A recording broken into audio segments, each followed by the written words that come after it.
যাচ্ছে কিনা একটু দেখুন, দেখুন লাইভটা যাচ্ছে। আমার তো ফেসবুক পেয়ে ইউটিউবে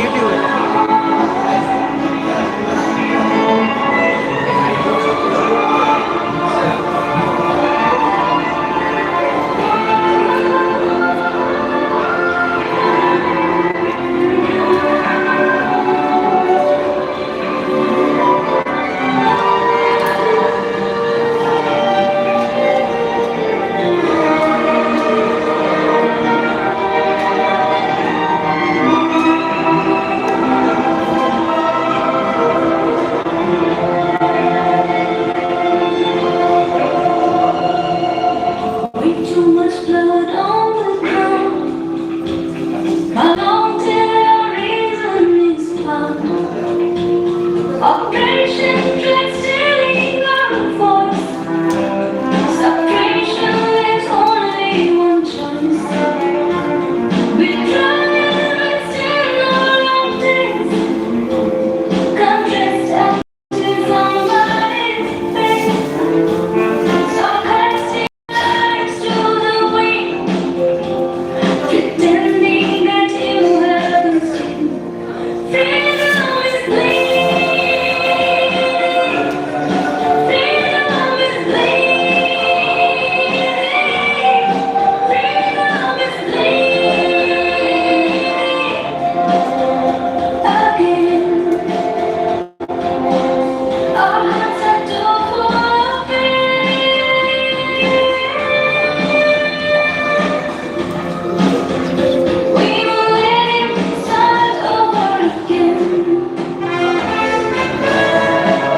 Transformation.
ইউটিউব। হ্যাঁ, 5 জন দেখছে আমাকে।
No, no, no.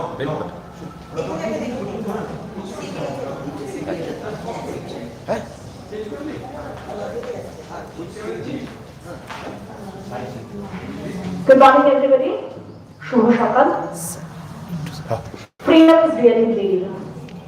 So to prevent further bleeding and in demand of justice, we are here today. So I would like to call upon stage Mrs. Shanta Dottoge and Mr. and Mrs. Deva. Light. Mrs. Shanta Dottoge, former Vice Principal, Vice Chancellor, and Mr. and Mrs.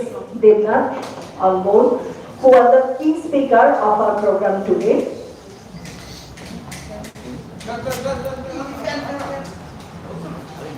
A warm welcome to Mrs. Shanta Dattole and our very own Mr. and Mrs. Devna.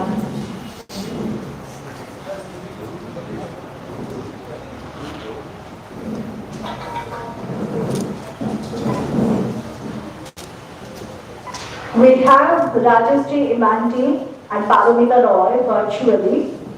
They will now take the charge to continue the program further.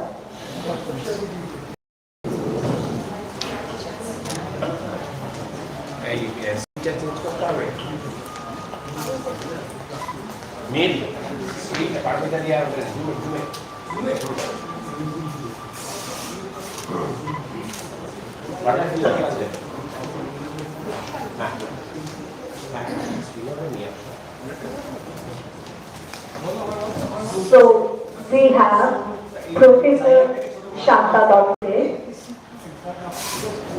former Vice Chancellor, Kolkata University. On the podium, we are just taking few minutes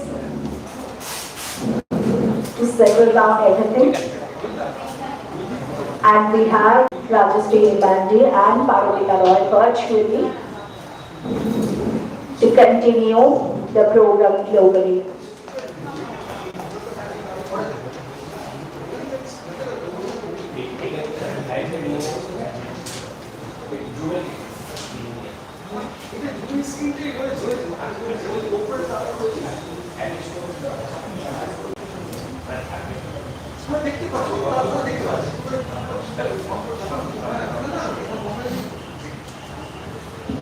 We have Mr. and Mrs. Professor Shanta Dattole.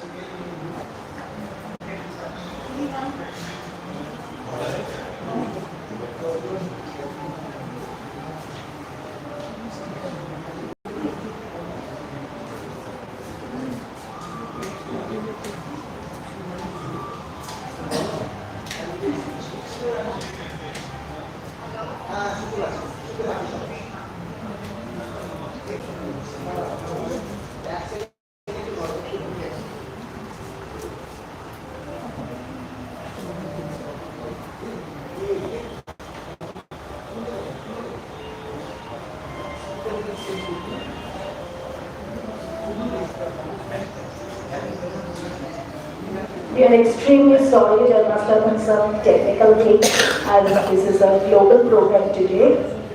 Thanks for keeping your patience for 2 minutes. We are trying hard.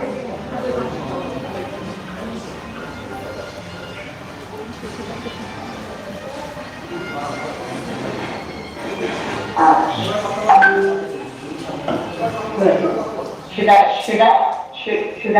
Yeah. Yeah. I think I know you. Warm greetings to everyone and thank you for joining us today from across the globe. We are honored to have you with us as we begin this symposium. Before we proceed the sessions, here are a few quick housekeeping reminders on online.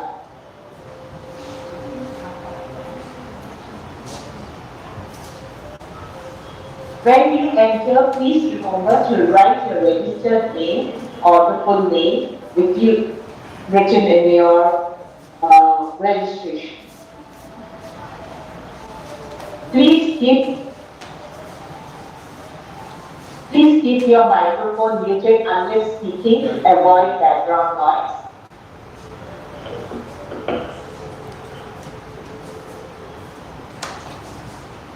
Only the speaker's camera will remain on during the session. Part the cameras off.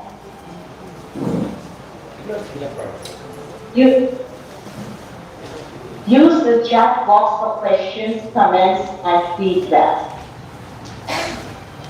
We'll have dedicated time for questions, so please type in the chat. This is a safe and respectful space. Please be mindful and inclusive in your contributions.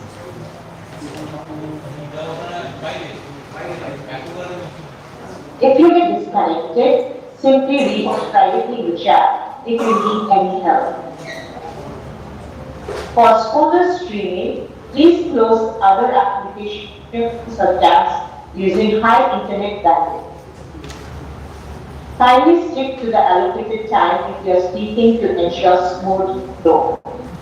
So each speaker has 6 minutes time to speak and request you to stick to the time. As we have many more speakers lined up for the day. Allow speakers to finish without interruption. Engage constructively during discussions in the chat. Thank you so much, and I now call upon, I would like now to introduce Ms. Parvika Roy. Parvika Roy, who was born in Kolkata, is an Australian independent filmmaker, producer, writer, and educator. She is the founder and director of Virtual School Australia. We have been running global and peak conferences around the globe for the last 7 years. We have run in London, Seoul, US, and Australia, Prague. So we would like to continue with the same. So we are not satisfied. Parvika and I work with underprivileged girls around the world. Thank you so much, and I would like to welcome Ms. Parvika. Thank you, Ms. Parvika.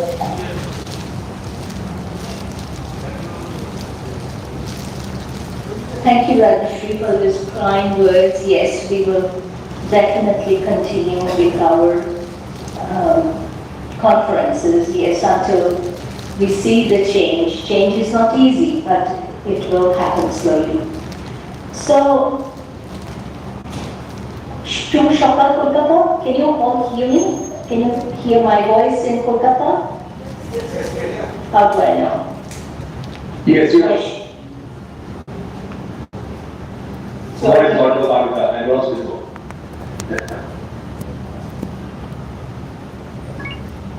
Okay, yesterday.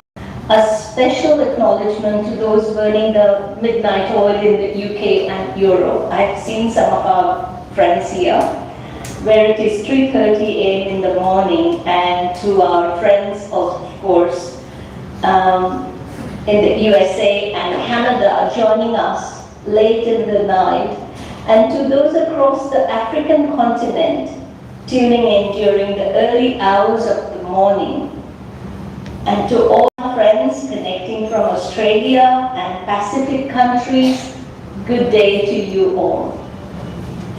We began this important gathering with our global anthem, soulfully sung by Aratrika Sinha, with moving lyrics by poet George Colvin, translated powerfully by Indranim, and composed with depth and grace by Kulanshen Borabuda.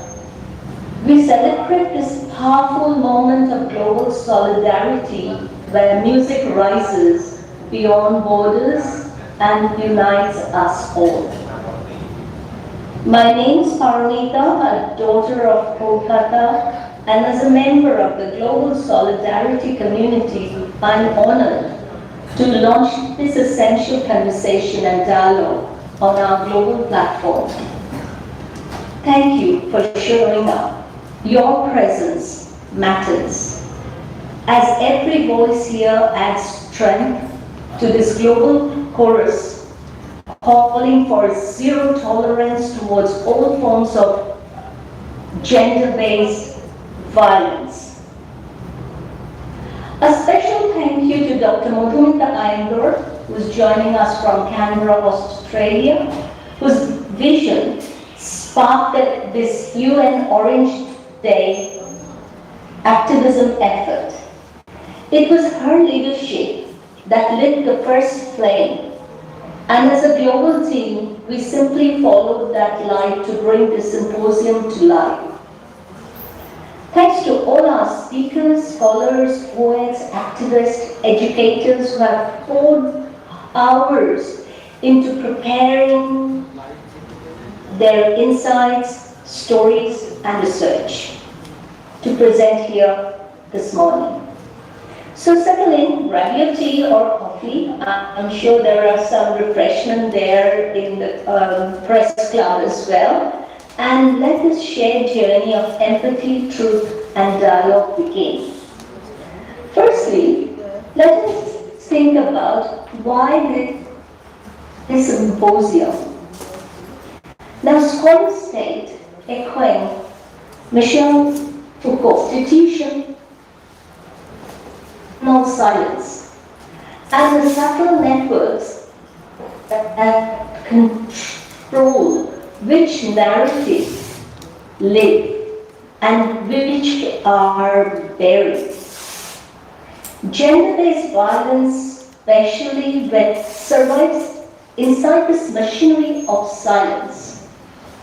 We saw this clearly in Jeffrey Epstein's case, where powerful networks delay justice for years. Institutions that were meant to protect the vulnerable instead protected the perpetrators. Victims were ignored, investigations stalled, and silence became structural. We see a similar pattern in Dr. Abhaya's case, where institutional responses again reveal that systems are rarely neutral.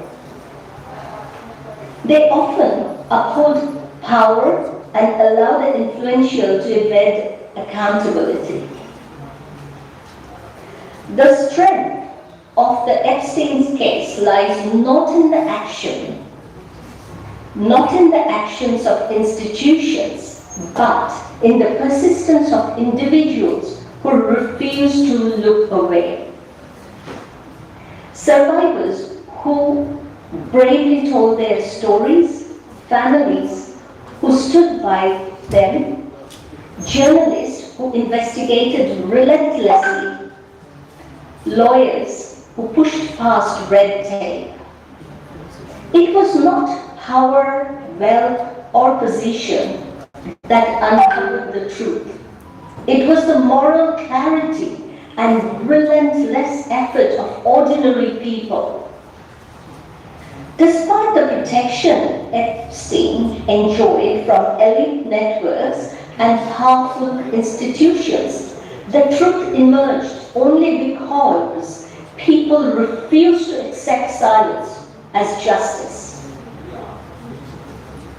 They challenged impunity, exposed cover-ups, and held up a mirror to a system that had long favored the privileged over the vulnerable.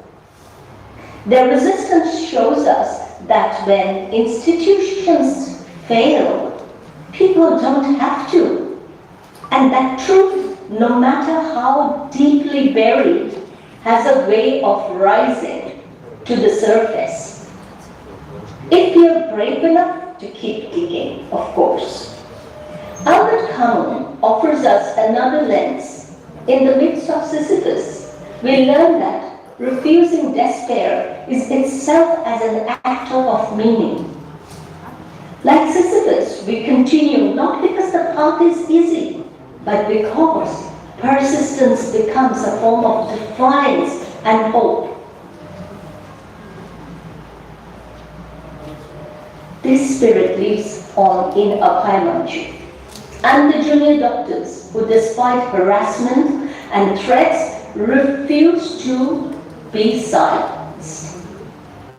They rise, gathering signatures, building momentum, preparing their petition to the Chief Justice of India, demanding justice for Abhaya. their voices do not falter. Not after little Tamanna's death, not after the assaults of Kolkata Law College or Durgapur Medical College, not even when schoolgirls just disappeared last week. Abhaya Mancha does not stop. They question, they speak, they insist on truth. We are honored to be joined today by Manish Adam, a bold and relentless leader of Abhaya Mancha. Their struggle is not only courageous, but a global signal of resistance, inspiring women, girls, and activists around the globe. Their work reminds us that the path to truth is a steep and ongoing climb.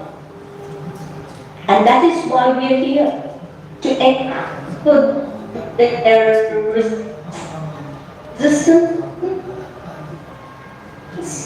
break the silence, challenge the system that shield the powerful and affirm to law. Once again, thank you all for joining us. So I'm sure you'll find something pleasing. If any question rises in your conversation to continue, now brace yourself for an inspiring discourse, a space for new ideas, renewed commitment, and a powerful path.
Extremely sorry for the technical glitch. We are again stuck with it. We are trying hard to compensate this. Now, I would like to call upon Dr. Partha Majumdar, Urba Chaudhary, Bonna Tutu, and Shomita Das Gupta, all the podium who are our respected speaker of the day. We are lucky to have them here.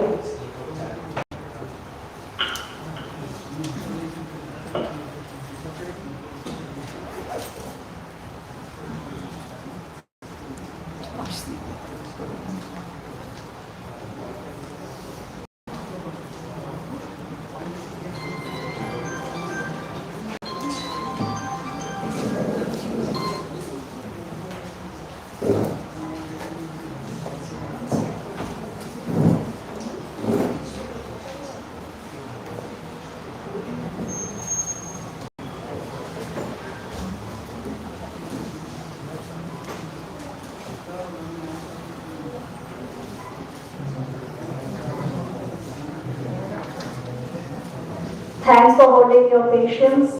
Seems it will take a few more minutes.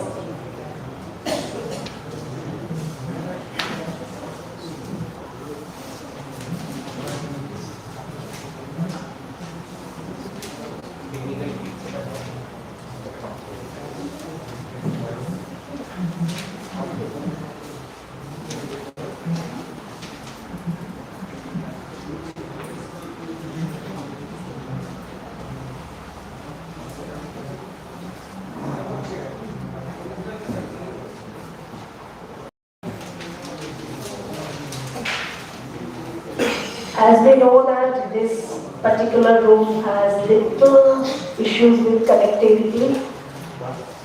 We have to keep our patience. We are on the way.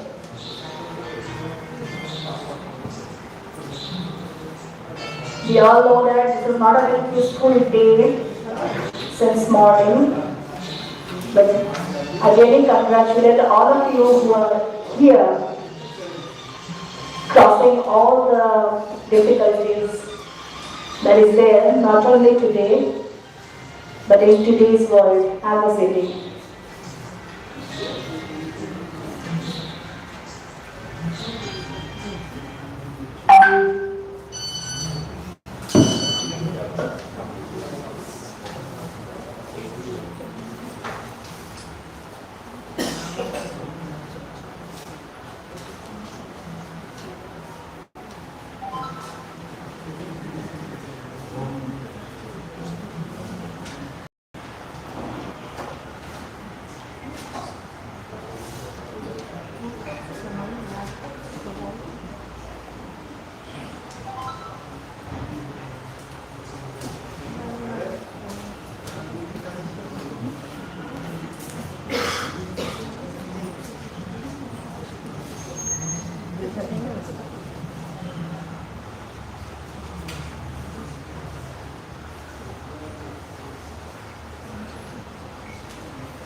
Not Kolkata, as Ankumade. Let's see. Yeah, Fingers crossed.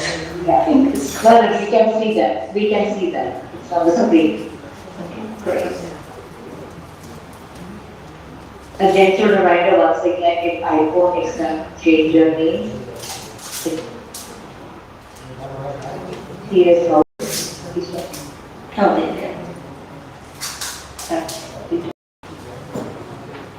Ask them to unmute, Rajesh. Could you please ask them to, Indranil, could you please ask them to unmute? Their Kolkata is muted. We are again Yeah, connected. we'll continue to open to the one second. Thank you, Indranil.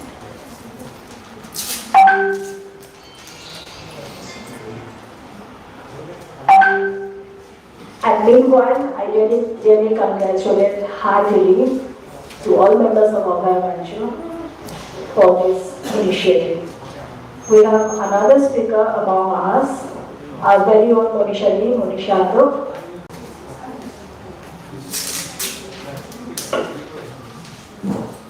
We will continue with the program as scheduled.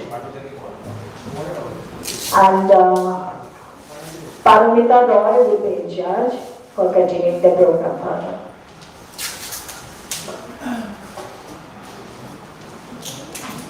What was that? I didn't get it. She said that Paramita Roy will actually continue the program, you know. No, our next speaker is Shekhar Devnath and So please let Ratna her know. Devnath. Yes, I did say I think that. there's a- Ratna I think Devnath. Probably Would you like when to you speak? said, Okay, we probably when you said, lost the say it connection. here. Yeah. Okay, please.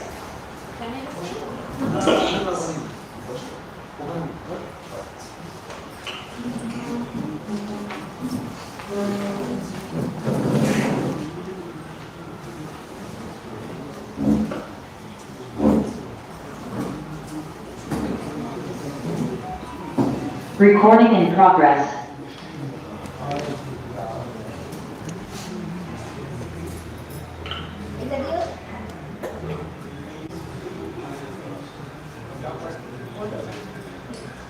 Injustice against women, a reminder of why gender equality is essential.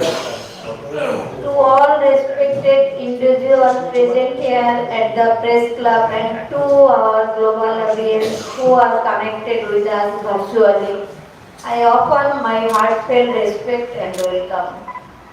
Gender equality means giving men and women the same rights, respect and opportunity in every area of life. For many years, society believes that men are superior and stronger while women are weak and mainly for household work. Because of this mindset, women did not get proper education, freedom, or the chance to build their careers. But with time, people have started understanding that men and women are both equal and have the same abilities. In the past, girls were not allowed to go to school. Many were forced into early marriage and have no control over their own future. Women were expected to stay inside the home, cook, clean, and take care of children, while men made all the important decisions. Today, things have improved, but still many women face discrimination in daily life.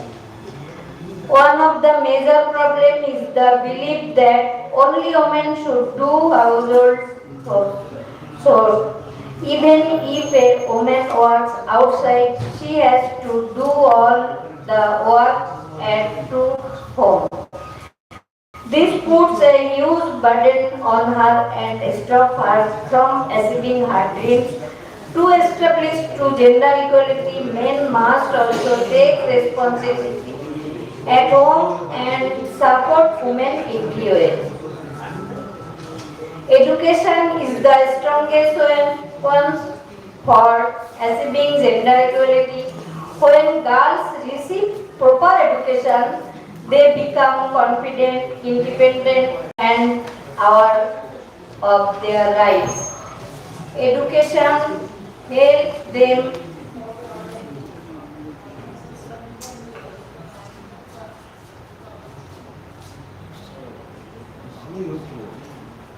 become confident, independent, and aware of their rights. Education helps them break old beliefs and encourages them to aim high. Boys and girls studying together also learn to respect each other and understand that everyone deserves equal treatment. School should teach about gender equality so that future generations grow up with correct thinking. However, discrimination is still against deeply in society. Many families continue to treat boys and girls differently. Parents often give more importance to a son's education while thinking a daughter's education is not important because she will get married one day. This mindset is harmful and unfair. There are many examples of how society's thinking becomes contradictory. For important, on the same day when the Indian women's cricket team won the World Cup and made the air nation proud, news came out that a grandmother murdered her newborn granddaughter by feeding her poison.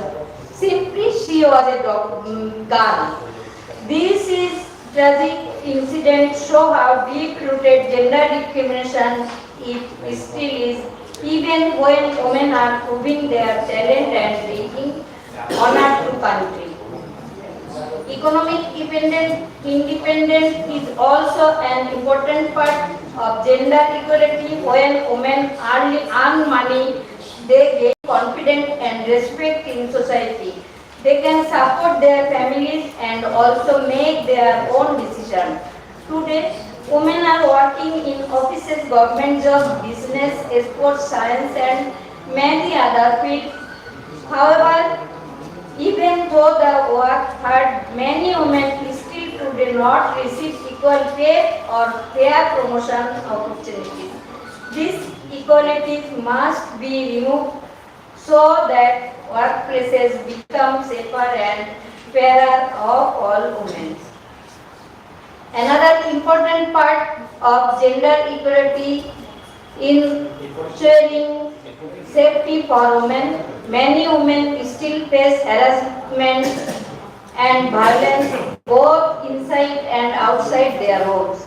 Because of this fear, many girls are stopped from work together to create safe of environment where girls and women can live freely without fear. Gender equality also means giving women equal participation in leadership. When women are part of decision making in politics, education, and society, better and more balanced decisions are made. Women leadership under the problem of other women more clearly and work to solve them. Many countries, including India, are now encouraging women to join politics, administration, and public leadership roles. Although society is changing, complete gender equality has not yet been achieved. Changing people's mindset takes time, but it is possible through awareness, education, and conscious effort. Every individual plays an important role. Parents must support their daughters the same way they support their sons. Teachers must encourage both boys and girls equally.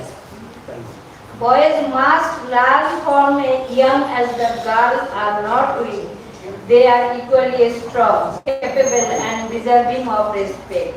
Girls must be encouraged to dream big and follow their roles without fear. Including conclusion, gender equality is essential for a peaceful, strong and developed society. When both men and women get equal chances, the whole nation progresses. A society that values each woman become research is knowledge, culture and humanity. Therefore, we all must work to remove discrimination, respect women and ensuring that every individual, whether a man or a woman, can live with dignity, freedom and equal opportunity.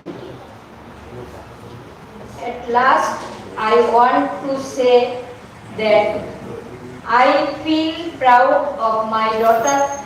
She had dreamed become a doctor since childhood.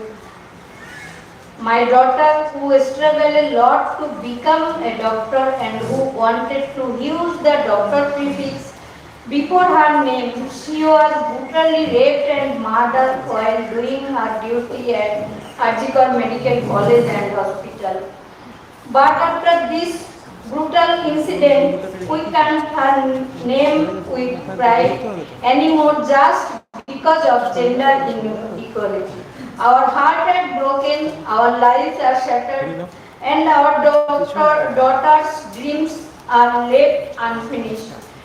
This is not just a family's loss, this is society's same loss. Sir, you will really believe in gender equality, then no mother should ever have to lose her daughter like this again. I am poor but honest. Honesty is the best policy in my life. And my daughter was very honest. I am sorry to say that my daughter had paid the price for her honesty. Thank you.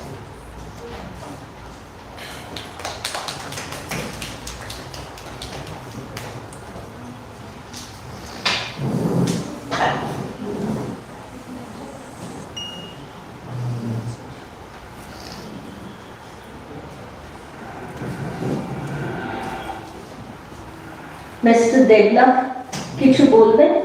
Shekhar বাবু আপনি কি কিছু বলবেন?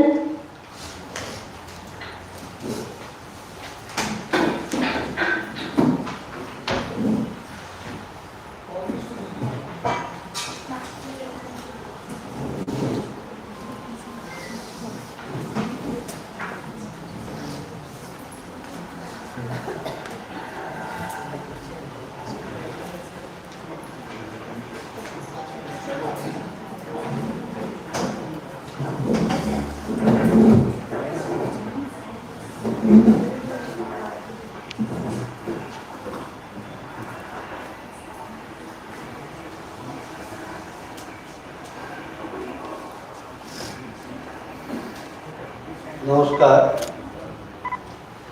Thank you all my Sahojoddha and my extended family. Today, the gender equality, the symposium program in Calcutta Press Club, all are welcome. The gender equality, this begins at home. Within the family itself, even our education system is very much responsible. Making our girl targeted victim, making her feel that she is a girl, instead of making her feel she is a person. We make sure to touch her, she is a girl. You are a girl, do not do this. You are a girl, do not take much. Do not talk much. Do not like that. Oh, you so loud. You are a girl. You behave like a girl. Do not this. Do not that. Do not going there. Do not this. Do not. All those do not is in whole world living in her. From every young girl, it's like we are there to chase her as soon as she starts speaking. And the funniest part of rather than it is being her family. It's funny that the grandmother, the aunties, and other female family members, they are our family. We received a blessing of God in 9 February 1993. We saw the face of our baby girl from the first time in 1993, 9 February, 12 noon. But just 5 to 6 months, my brother started telling not to waste money, no any kind celebration, ceremonies, and rather save all those for his future. Sorry, my bad. Not for future, for her marriage. মেয়ের বিয়ের জন্য অনেক টাকা খরচা হবে, এখন থেকে জমা, নইলে পরে মুশকিলে পড়বি। এটাই ছিল আমার ভাইদের, বড় ভাইদের সমস্ত বক্তব্য। My friend circle reminded me, advice, not providing your girl higher education.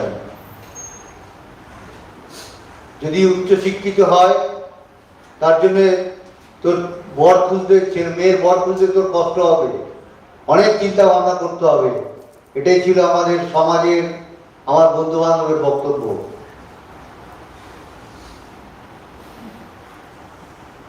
I never let any this alienating word through my ear. Rather, I made sure know from freedom with constituency provide us make সমাজের ক্ষতি, দেশের ক্ষতি, পরিবারের ক্ষতি, নিশ্চিন্তে জীবনযাপন করছে। ওরা যখন অনশন করছিল, আমি তখন কলকাতা বিশ্ববিদ্যালয়ের উপাচার্য, শুধু উপাচার্যের চেয়ার থেকে একমাত্র উপাচার্য যিনি আমি বলেছিলাম পুজোর সময় ঠাকুর দেখতে গেলে উপোস করে যারা আছে ওই মঞ্চে বসে আছে, একবার তাদেরও দেখে যাবেন। সরাসরি সাপোর্ট করেছিলাম, কিন্তু সেই সাথে এটাও বলেছিলাম কিচ্ছু হবে না অনশনে। অনশনে কখন হয়? আমার ছেলে যদি অনশন করে বসে থাকে, আমার বুক কাঁপবে, হৃদয় কাঁপবে, আমার কষ্ট হবে, আমি খেতে পাবো না, ওকে হাজারবার বোঝাবো কিসের জন্য করছে সেটা বুঝতে চেষ্টা করবো। কিন্তু কোন সমাজে বসে অনশন, যাতে মরে গেলেও কিছু হবে না। আবার এটাও জানে, এত এরা চতুর, যেটাও জানে যে একবারে মরবার আগে ঠিক তাদেরকে ডাক্তারবাবুরা বাঁচিয়ে দেবেন। সুতরাং একটা পাত্র নড়ল না, এত বড় গণজাগরণ। এ তো গেল অভয়ার দিক। আরেকটা দিক যেটা পড়ে আছে, যেটা আজকে এখানকার একটা বিষয়বস্তু, ক্রাইম, মেয়েদের উপরে অপরাধ, ক্রাইম দিনে দিনে বেড়ে চলেছে। বরং আমি বলবো, ভারতবর্ষের অতীত যদি আমরা দেখি, ভারতবর্ষের অতীত কিন্তু মেয়েদের এম্পাওয়ারমেন্টে অত্যন্ত উজ্জ্বল অতীত ছিল। যেখানে রানী রাসমণি, যাকে আমাদের সামনে মন্দির প্রতিষ্ঠা করেছেন এক দেবী হিসেবে প্রতিষ্ঠিত করা হয়, আসলে রানী রাসমণি ছিলেন কিন্তু একটা ভয়ঙ্কর বিপ্লবী সৈনিক, যিনি বন্দুক হাতে ব্রিটিশের বিরুদ্ধে লড়াই করেছিলেন। ইতিহাস পড়লে দেখবেন। যদি দেখেন রানী ভবানীর কথা, এখন সিরিয়াল চলছে, দেখবেন তরোয়াল নিয়ে যুদ্ধ করছে। ঝাঁসির রানী লক্ষ্মীবাই, কত ইতিহাস আছে এম্পাওয়ারমেন্টের। তারপর ধীরে ধীরে ধীরে ধীরে সমাজ ব্যবস্থাটা শাসনে শোষণে মেয়েদেরকে আরো বেশি করে ঠেলে ঠেলে আরো নিচের দিকে নামিয়ে নিয়েছে। যে গ্লোবাল আমরা যে বলি যে আমাদের গ্রোথ হচ্ছে, নানা রকম জিডিপি, আমাদের নানা রকম প্রোডাকশনের গ্রোথ হচ্ছে, আমরা অনেক বেশি উন্নতির পথে যাচ্ছি, ডেভেলপমেন্ট চতুর্দিকে, আসলে সব হচ্ছে ফানুস, মানুষকে ভুল বোঝানোর ফানুস। আমাদের এক খুব বড় বিখ্যাত একজন সমাজ কি বলবো সমাজ পরিবর্তনের নেতা বলেছিলেন যে ছেলেদের পিঠের উপর 3টে ক্ষতচিহ্ন আর মেয়েদের পিঠের উপর 4টে ক্ষতচিহ্ন। ছেলেদের পিঠের উপর পুঁজিবাদী সমাজ ব্যবস্থার ক্ষত, সামন্ততান্ত্রিক সমাজ ব্যবস্থার ক্ষত এবং সাম্রাজ্যবাদী সমাজ ব্যবস্থার ক্ষতচিহ্ন রয়েছে। আর আমাদের দেশের, সব দেশে, ও দেশেরও তাই ছিল, আরেকটি ক্ষতচিহ্ন মেয়েদের উপর বেশি, সেটা হচ্ছে পুরুষতান্ত্রিক সমাজের শোষণ। আর এই ব্যবস্থাটাই তার মূলটা গোপিত হয়ে রয়েছে সমাজের এই সিস্টেমের ভেতরে। ওপর থেকে যতই তুমি তাকে কাটার চেষ্টা করো, আবার আগাছা গতিয়ে উঠবে, যতক্ষণ তুমি এই সমাজ ব্যবস্থাটাকে না ভাঙতে পারছো। এটাই হচ্ছে আসল কথা। তাই এত বড় গণজাগরণ আজকে উল্টো হয়ে দেখা যাচ্ছে ডাক্তারদের, বাচ্চা বাচ্চা ডাক্তারদের ওপরে দমন-পীড়ন নামিয়ে এনেছে। এত সাহস! আজকে প্রতিবাদে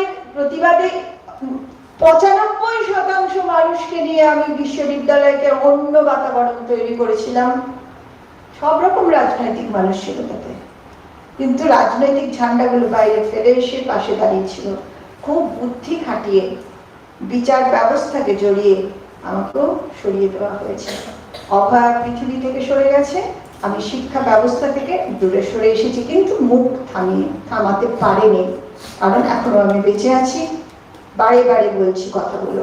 তাই ওনাকে আমি বলবো, অভয়ার বাবাকে, যে এইরকম শিক্ষক শিক্ষিকাদের হাতে তৈরি ছাত্রী তার গন্তব্যস্থলে পৌঁছতে পারেনি, কারণ সে প্রতিবাদী ছিল। ওর মৃত্যু হিমালয়ের থেকেও ভারী, পাখির পালকের মতো হালকা নয়। আমরা তো সবাই মরবো একদিন না একদিন, সে মৃত্যুগুলো পাখির পালকের মতো হালকা, কিন্তু ওর মৃত্যু হিমালয়ের মতো ভারী। আজকে লাদাখে গিয়ে শৃঙ্গতে নাম লিখে রেখে এসেছে, ম্যাপের গায়ে দেখা যাবে অভয়া শৃঙ্গ। সরকারের, লাদাখের সরকারের পারমিশন দিয়ে আমাদের কলকাতা বিশ্ববিদ্যালয়ে আমারই সহকর্মী, সঙ্গে আরো অনেকে ছিল, মা জানেন। তাই এই হিমালয়ের মতো ভারী মৃত্যুটাকে নিয়ে জুলিয়াস ফুচিকের কথা ওনাকে আমি বলবো। তিনি ফাঁসির মঞ্চ থেকে বলেছিলেন, আমরা সুখের জন্য জন্মেছিলাম, আমরা সুখের জন্য লড়াই করেছিলাম, আমরা অন্যায়ের বিরুদ্ধে প্রতিবাদ করেছিলাম, তাই আমাদের মৃত্যুর সঙ্গে যেন দুঃখ জড়িয়ে না থাকে। তাই অভয়ের মৃত্যু হিমালয়ের মতো ভারী। অভয়কে আমি তাই শহীদ আখ্যা দিয়েছি।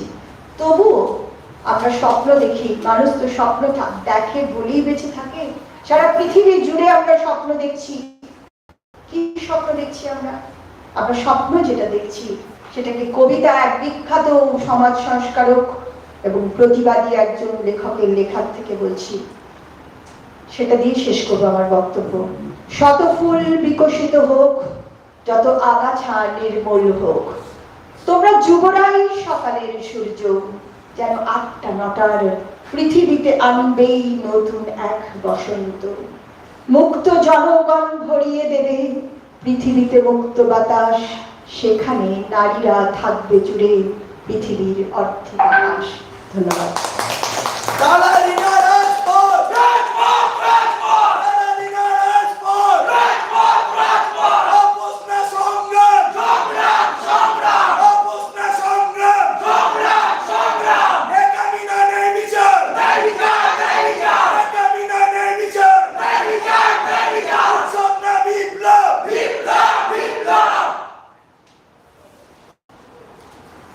ধন্যবাদ শান্তাদি, আপনার আজকের শক্তিশালী বক্তব্যের জন্য। আপনার কথা আমাদের সকলকে গভীরভাবে নাড়িয়ে দিল। আপনার অভিজ্ঞতা শুধু ব্যক্তিগত নয়, এটা আমাদের সমাজের নির্মম সত্যকে উন্মোচন করে। আপনার সাহস, আপনার নৈতিক দৃঢ়তা, এটাই আমাদের পথ দেখায়। প্রতিবাদ অত্যন্ত প্রয়োজনীয়। আপনার কথা আমাদের মনে করিয়ে দেয়, অন্যায়কে চুপচাপ মেনে নিলে সমাজ কখনো পরিবর্তন হয় না। আর আজকের অনুষ্ঠানে যারা সব তরুণীরা যারা রয়েছেন, যারা প্রোটেস্ট করছেন, আপনারা যারা সাহস করে নিজের কণ্ঠ তুলছেন, দাঁড়াচ্ছেন, আপনারাই ভবিষ্যতের আলো। ধন্যবাদ শান্তাদি আমাদের অনুপ্রাণিত করার জন্য। এখন আমি বলবো ইন্দু Dipa, if you can please announce the next speaker. Thank you, Indu Deepa. Thank you Paramita ji. 1 minute সময় নেব আমার একটা ব্যক্তিগত কৃতজ্ঞতা জানানোর আছে। শান্তাদি যা বললেন, প্রফেসর শান্তা দত্ততে, আমরা সবাই তার জন্য গর্বিত। আর আমার একটা ব্যক্তিগত গর্বের জায়গা আছে। উনি আলিপুর মাদ্রাসার অ্যালামনি, আমিও সেই স্কুলে পড়াশোনা করেছি, এটা আমার ব্যক্তিগত গর্বের জায়গা, আমি তার জন্য একটু আলাদাভাবে গর্বিত। আর ডক্টর অভয়া বাবাকে আমার আলাদা করে, আমি জানি আমরা সবাই যেটা বলতে চাই যে আমার আলাদা করে বলবার কিছু নেই, কিন্তু অভয়া আমার কাছে কোনো আলাদা অভিজ্ঞতা নয়। সে আরজিকর মেডিকেল কলেজে পড়াশোনা করেছিল, আমিও তাই করেছি। সুতরাং তার ঘটনা আমার কাছে তো কোনো আলাদা ঘটনা নয়, এটা আমার বাড়িতে ঘটে যাওয়া ঘটনা, আমার সঙ্গে ঘটে যাওয়া ঘটনা। ওর জায়গায় আমিও থাকতে পারতাম। যাই হোক, আমাদের আজকের প্রোগ্রামটা এগিয়ে নিয়ে যেতে হবে। আমি ডেকে নেব eminent scientist doctor Partha মজুমদারকে।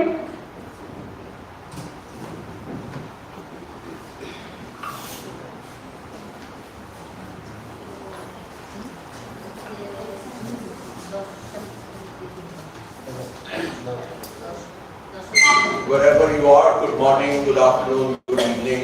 This is a global meet.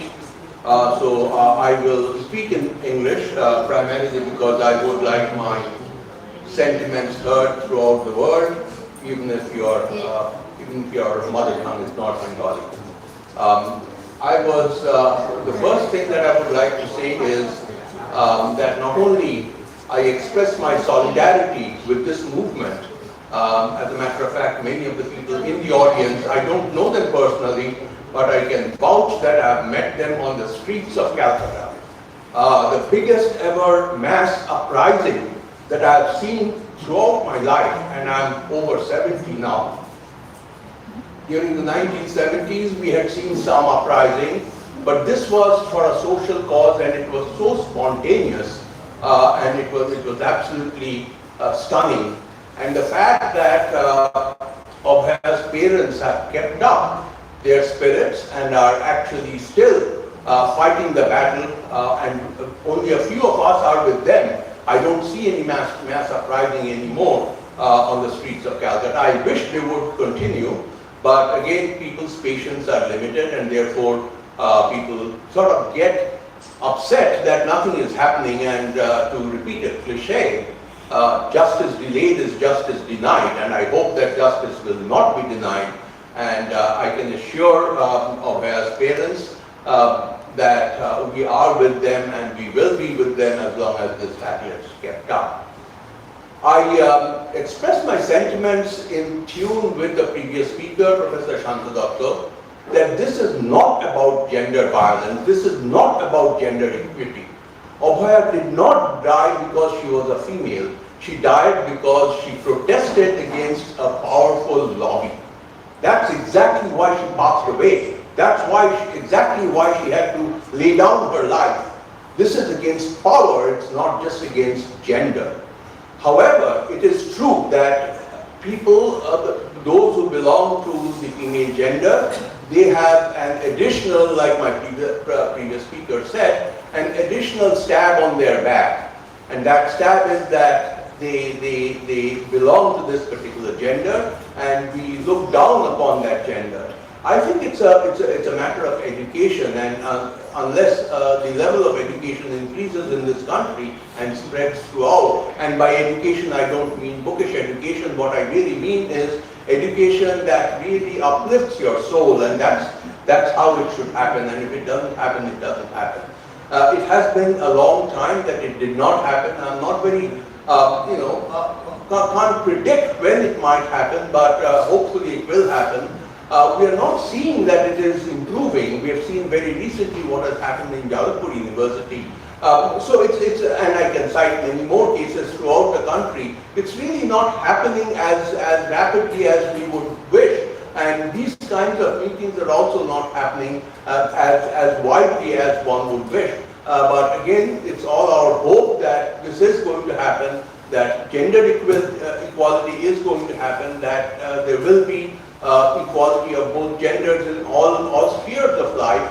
But again, this is a matter of education, like I said, that's the only way to improve the condition that we live in. However, we don't know when the fight against power is going to gain equality. That is an almost impossible thing. But again, the point is that it's just not just power, it's all evil power. Power is not necessarily bad, but it's evil power that's bad. And Abhaya was fighting against the evil power. And those who hold evil power are really powerful in multiple ways, more ways than one. And therefore they can actually take lives of people who protest against them. And this is exactly what has happened. We really have to hold, the society has to improve in order that coterie of power diminishes, and that's not easy to come by as far as I can tell. But we need to keep fighting, and I'm really, really proud about the parents of Abhaya that they have kept up. My house is very close to them. Their house, we visit each other, we exchange various kinds of thoughts, try to help them in the fight that they are engaged in, and they are continuing to engage in. But it's not easy. It's not easy. Emotionally, it's not easy. Financially, it's not easy. In terms of power, it's not easy to keep up this fight. But really, they are our pride. We are very, very proud of them that they have kept up this fight against the powers that be, the evil powers that be, and again I hope that justice will come. Justice will come sooner than later. It's already been very late that justice has not been properly meted out to them, and I hope that justice will be meted out to them. Again, I thank all of you for coming here, and I wasn't prepared to give this talk. I wasn't even aware that I would be called upon to give this speech. But again, I think it's very important that we demand equity in various forms of society, in various aspects of society, gender equality being one of them. Thank you very much.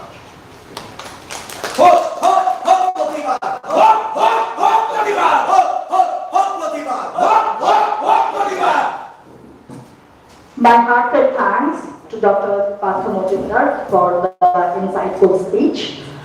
It reminds me of another saying, with great power comes great responsibility. I will now request Mothumita Elandi to introduce the next speaker, please.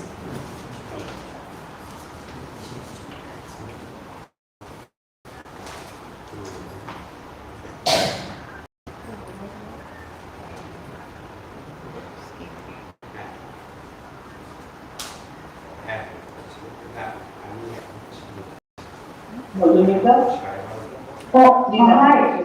Am I visible and audible now? Yeah. Yeah. Yeah? Yeah. Okay. Okay. Good afternoon, everyone. I am Madhumita from Canberra, Australia, and I'm absolutely honored to moderate this important conversation on gender-based violence at this symposium, bringing together advocates, researchers, survivors, and allies from across the world.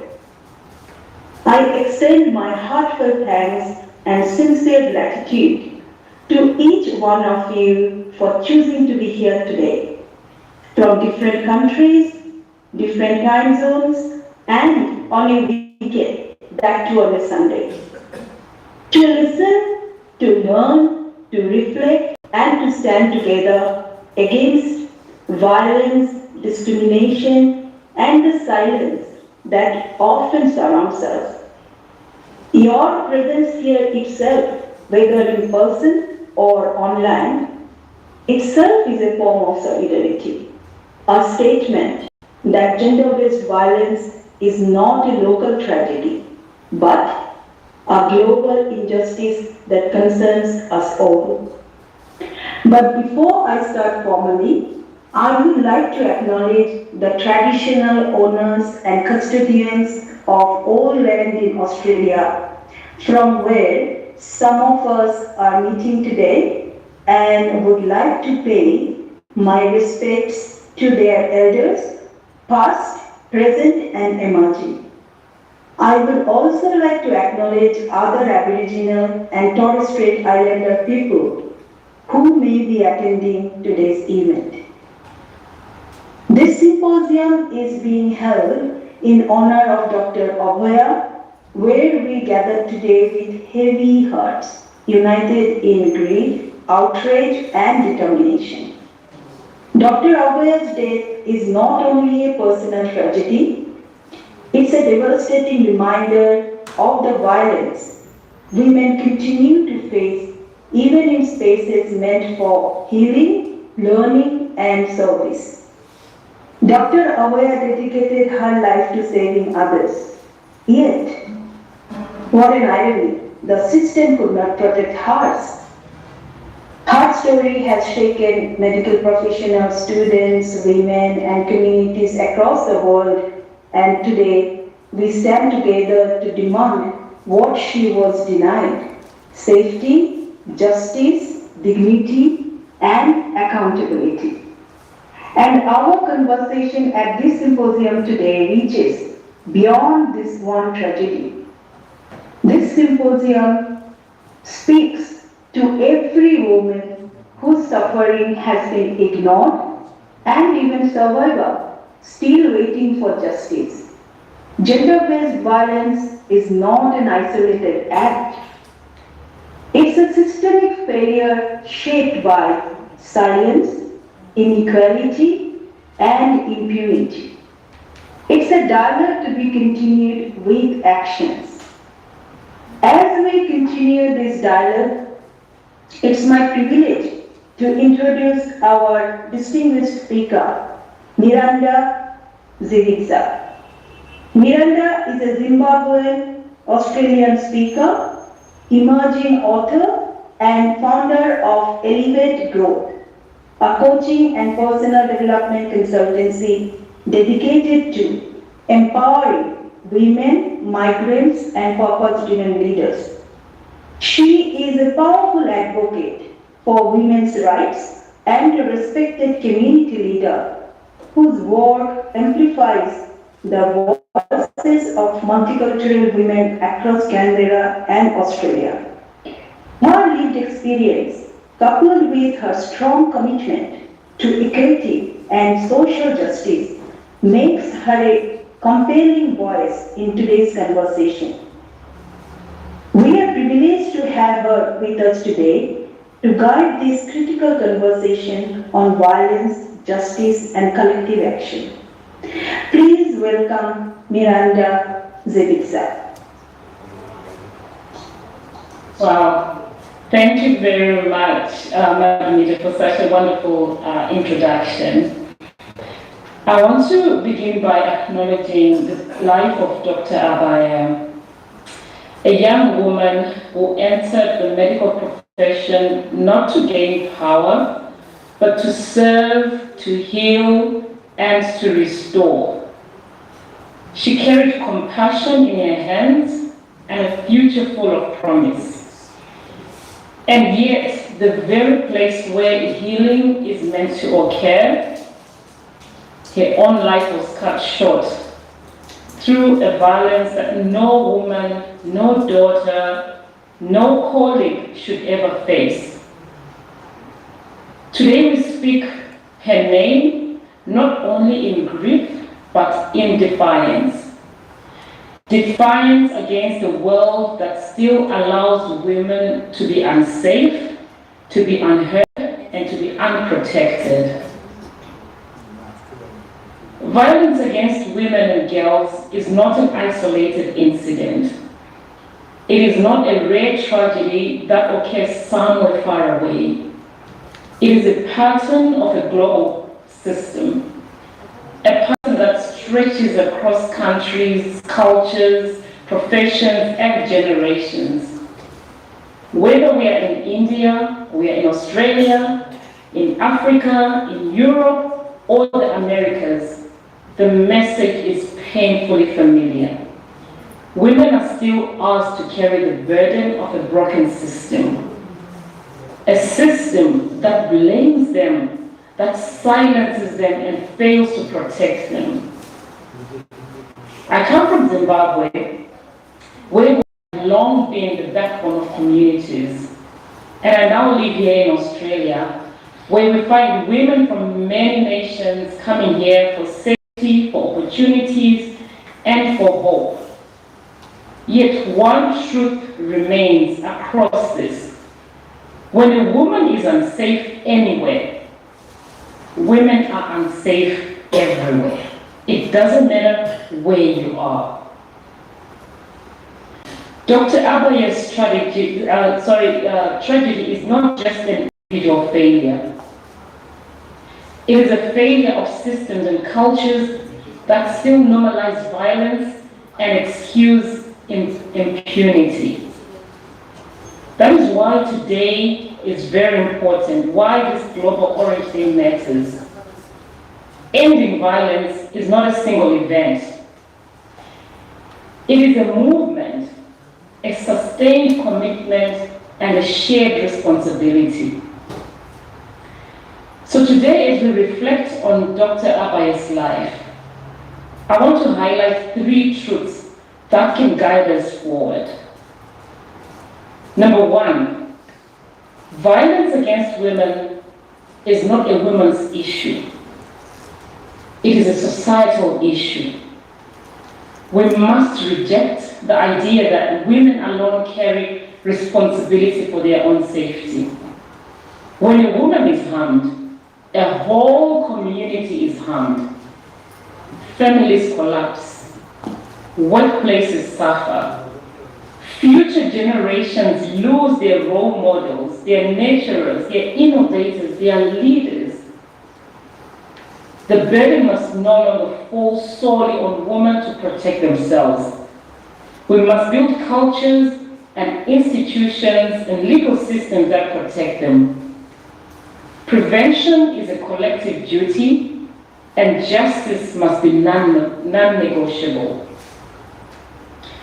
Number 2, silence is a form of violence. I say this because too often society is more uncomfortable when women speak up rather than, harm done to them. But silence protects and enables those perpetrators. Silence normalizes injustice and it weakens accountability. When we raise our voices as a community, we disrupt the cycle. We declare that violence will not be normalized on our watch. and we transform that silence into accountability. And the third thing is, every woman deserves to live and work in safety. Whether she's a trainee doctor in Kolkata, a nurse in Johannesburg, a student here in Canberra, a mother just walking home, a woman's safety is not a privilege, it is a right. Her workplace, her home, her body, and future must be safe. When a system allows a woman to die without consequences, it signals that her life was negotiable, and a society that negotiates the worth of a woman cannot claim justice. Justice for Dr. Abhaya is not symbolic, it is very essential. It restores dignity, it rebuilds trust, and it affirms that women's lives are never expendable. As I prepared for today, an African proverb kept rising in my spirit. It's very simple, yet so profound. It says that, I'm not sure if you can see this, a single bracelet does not jingle. But, so you're on its own, it's just silent. But we bring bracelets together, they create a sound that cannot be ignored. So today, likewise, one woman's voice may be dismissed, but united, our voices can shake systems. When institutions fail to protect women, that silence is devastating. We lose trust, we lose talent, and we lose our peace. But when we stand together and communities choose to listen, the silence breaks.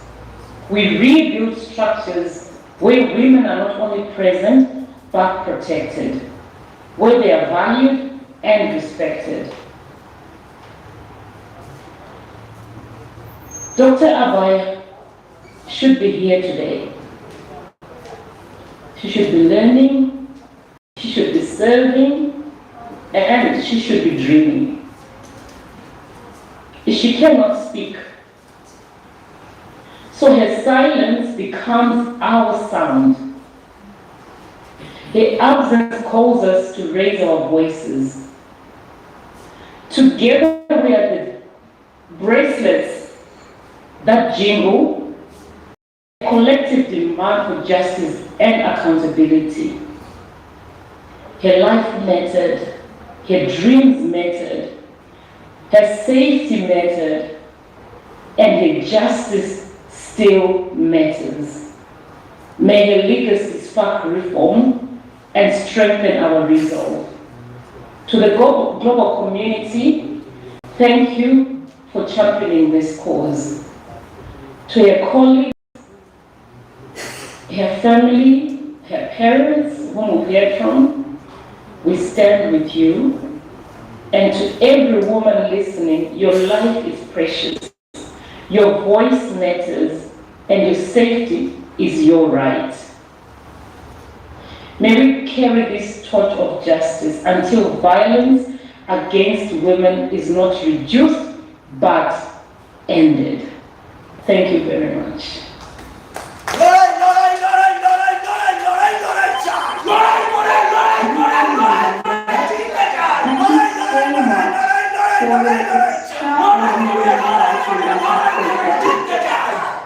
You honored the life of Dr. Abhaya with truth, courage, and clarity, reminding us that her story is not but a call to actions for all of humanity. I just don't know how to express my gratitude for uttering those wonderful words. Your words have reminded us that when one woman is unsafe, women everywhere are unsafe. Cannot agree enough. When a single voice is silenced, it's our collective responsibility to speak. Your message about unity, particularly about voices joining like bracelets that jingle together, resonates so deeply as we reflect on the global movement needed to end violence against women and girls. Thank you again, Miranda, for grounding us in compassion, justice, and solidarity. Thank you. Thank you.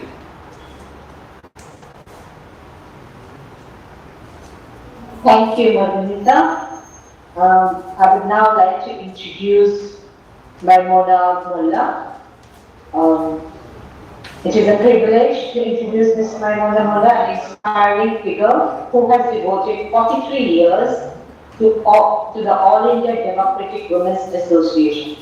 Her commitment to empowerment began with the Delhi literacy movement in the early 1990s and includes to professional roles as a system analyst and quality manager in the corporate sector.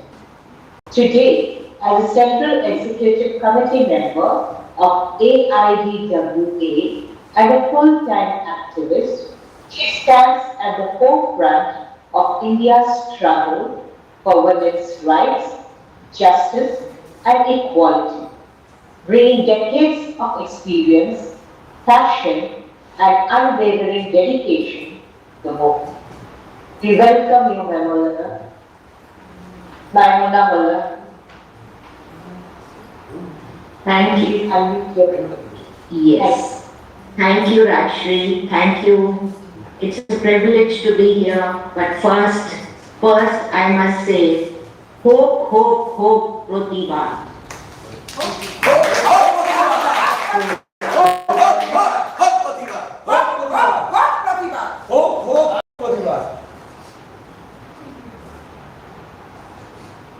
We have been with you right from the day we heard about Dr. Abhaya's Nirmam Hatta.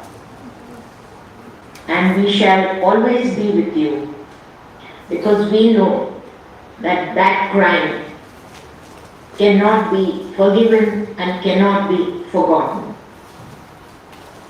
We have to fight and we have to win, not just for Dr. Abhaya, but for all the women. We need a safe environment and a better world. Women are objectified. I'm reminded of a legendary short story writer, Saadat Hasan Manto, who consistently and relentlessly talked of objectification of women in many of his short stories. The violence that we talk about, a lot of it stems from considering women as an object owned by somebody. So she can be violated, her body can be a battleground. Dr. Abhaya is a glaring, shocking, and outrageous example of this. The conflict zones, or I must say, the Zionist imperialist genocide of the Palestinian women and children is definitely a naked example of that. Yes, we see it all around. Punishing the agricultural labor,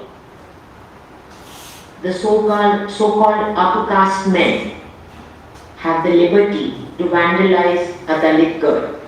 When she dies, she is burnt. Her parents need not even see her dead body. That's what happened in Hathras. If a woman's fidelity is in question, her partner can dismember her body. If she has the audacity to go out with her friend at night, she can be gang raped. And the horrid end of Nirbhaya, that we cannot forget. If she questions the authorities, she is brutalized at her workplace. That's what happened to Dr. Abhaya. Violence is, yes, it is physical, it is sexual, it is in so many forms. But I would like to say that it is writ large in the discrimination of a female child. Discrimination right from sex-selective abortions to discriminatory schooling and so on. This also is the conditioning that shapes our being and shapes the attitudes in the society. But can we absolve the establishment of its responsibility vis-a-vis women's rights? When a woman is considered a child-producing machine and a glorified ayah, when the culture of discrimination against the girl child is built into the body politic of our society, nurtured by the establishment in myriad ways. I have many examples, invoking Nari Shakti to release the culprits of gang rape and murder, shouting from rooftops about what is called Beti Bachao, Beti Padhao, but not providing either adequate number of schools to ensure education for all, schools with adequate safety for the girl child, and yet the hollow slogans continue. Raping a Dalit girl and letting the culprits go free because they belong to the so-called upper caste. To blame the victim because she was inappropriately dressed or has the audacity to question the authorities. Well, let me tell you, this is not a rhetorical outburst. Today in India, it's no longer institutional silence that Parvata was talking about. It is institutional connivance. This state of affairs is an ideological degradation of women, stated in no uncertain terms when the ideological masters of the current ruling dispensation unabashedly claim to eventually establish the law as per Manusmriti. That we need to resist, and resist we do, because there has to be zero tolerance to crimes against women. We have resisted, we continue to resist, right from women participating in the freedom movement to fighting for women's agency in terms of better laws such as Amendment to Dowry Prohibition Act, to sati prevention, to protection from domestic violence, to prevention of sexual harassment at workplace, and changes in the definition of sexual violence per se. Fighting for a Muslim women's right to maintenance, to equal rights and equal laws, not UCC, to struggling for affirmative action in ensuring women's participation in decision-making bodies, to right to life and livelihood with dignity. We assert women's rights for emancipation. It's absolutely necessary. Yes, we need to change mindsets. We need to educate. That Indranil was talking about with me on the phone also. We need to have textbooks that teach gender equality, respect for all people regardless of their religion and caste, to teach science, not to erase history, but to educate. But to educate also to stand up against all oppression. Yes, we need women to stand up against all oppression. And as Miranda said, it is not only the job of the women to fight for women's rights, it is the job of the entire society, of all of us, and we shall resist. And we remember what a great Urdu poet Majaz had said. I think I must repeat his couplet here, as he had said, तेरे माथे पे ये आंचल बहुत ही खूब है, लेकिन तू इस आंचल से एक परचम बना लेती तो अच्छा था. So friends, we resist, we shall resist. The more there is oppression, the greater shall resistance be. We shall fight for Abhaya and for women's rights and for emancipation of all. Thank you so much. I must also tell you that perhaps Mariam Dhawale has not been able to join because She is in a remote place where the network is very erratic. So she has sent her apologies for not joining. That's it. Thank you so much for giving me the privilege to be with you all this evening, this morning. From our side, it's this morning. Thank you all.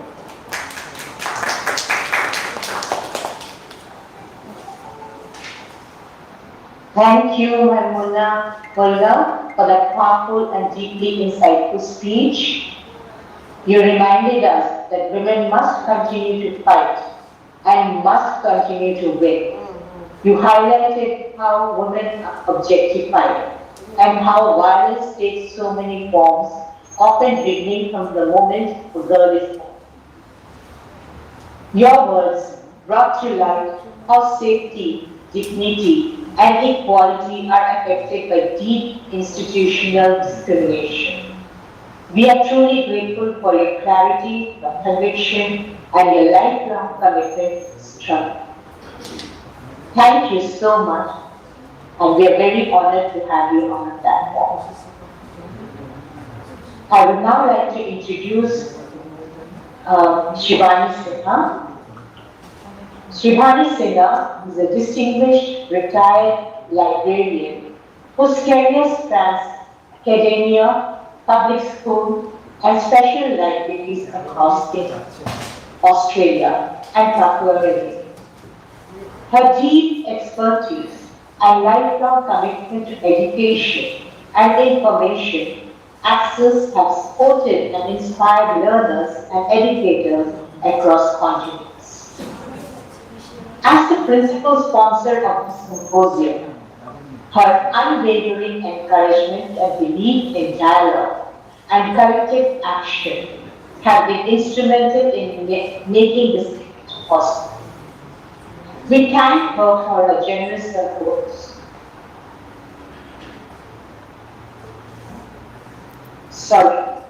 And post behind meaningful change. Thank you so much. We would like to invite you, Ms. Shivani Sinha.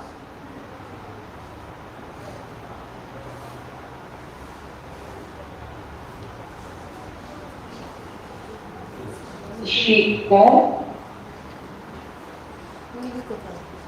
Shivani Sinha, you could unmute yourself.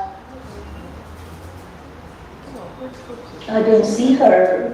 She's there. She is there. She was there. Yeah, she is here. She is there. She is there. Shivani, can you unmute yourself, please? I'm trying. Okay, yes, you have done it. Here it is. The microphone is all yours, Shivani. Okay.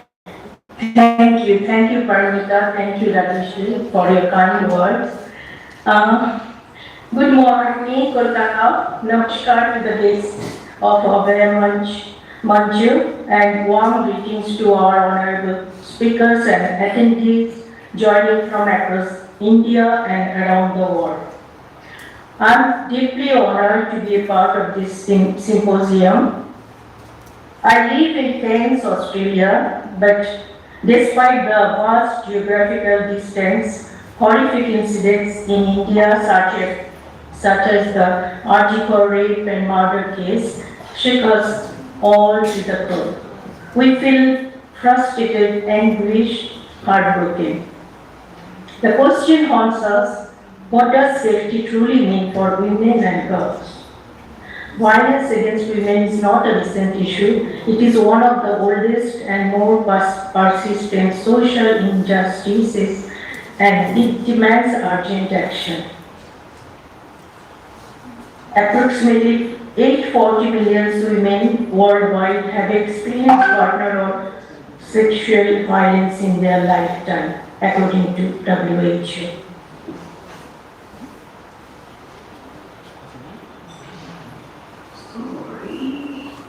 How do I do? What help do you need? Sorry. Yeah, you're visible. Okay. Yes. All right. Shall I start? Okay. Yeah. Okay. In India, can you hear me? Did you hear me? Yes. Yes, we can. Yes. Okay. Okay, violence against women is not a recent issue. It is one of the oldest and most persistent social injustices, and it demands urgent action. Approximately 40 million women worldwide have experienced partner or sexual violence in their lifetime, according to WHO. In India, gender-based violence remains a critical concern, with a significant rise in technology-facilitated abuse such as online harassment, stalking, and the use of deepfakes. Traditional patriarchal norms have long granted social power and authority to male perpetrators of domestic violence. The social and economic structure of our societies too often prioritize male dominance over women's safety, dignity, and autonomy. India does have strong legal frameworks, government-backed support system intended to eliminate violence against women. The National Commission for Women aims to protect and promote the interests of women. Laws such as Protection of Women from Domestic Violence Act 2005 are in place. Government programs like Mission Shakti, Women's Helpline have been established. Technology-enabled platforms like SheBox and Women's Help Desks have been introduced. However, these laws and mechanisms often fail to prevent gender-based violence due to economic, political, and social constraints, including deeply embedded patriarchal attitude. Social stigma frequently prevent women from seeking legal help in rural areas and marginalized communities where patriarchy can be even more deeply rooted. Survivors are often discouraged from reporting violence due to shame and fear of retaliation. Real reform lies not only in strengthening the legal system but also in transforming social attitude towards women. Our aim must be to stop the violence before it happens. The challenge before us is twofold. How do we begin to break the deeply rooted patriarchal culture embedded in our society? What actions are needed to reform systems so that every woman and girl can live free from fear? Quality education for women and girls is essential to empowerment. It leads to economic independence and reduce child marriage, poverty, etc. A truly quality education is one where boys are not favored over girls, where girls are not pulled out of school to work at home, where digital literacy is accessible to all, and where girls are empowered through tools such as self-defense programs and life skill training. Today, Global Solidarity Committee, in conjunction with Abhaya Mancha in Kolkata, has organized this symposium to raise awareness about gender-based violence and to work together on concrete programs to stop it. Let this gathering be not only a space of mourning or reflection, but a starting point for collective action across communities, institutions, and borders, so that women and girls everywhere can live with safety, dignity, and freedom. That's all. Thank you. Namaskar. Thank you. That's all. Thank you, Shivani Sinha, for your powerful insights on gender-based violence. You highlighted the impact of deep-rooted patriarchy, the gaps in our legal and social systems, and the vital role of education and empowerment in creating a safer world for women and girls. Thank you so much. I would now request Indudeepa Sinha to take over at the platform. in the press club. Thank you so much. Before I on stage the next speaker, Monisha Ado, I request all of you to fill up the feedback form. So, further, that will be a nice. The next speaker, Monisha Ado, is a teacher by profession, a theatre worker by passion. She is an extraordinary actor on stage and an uncompromising fighter on the street against all injustice. She has been playing an active role against gender-based oppression in West Bengal for quite a long time. Monisha Ado is one of the 3 conveners of the Abhaya Mancha, a joint platform of the citizens formed after the recent murder and rape of young Dr. Abhaya Mancha Medical College. I request Monisha Ado to come upon the dais.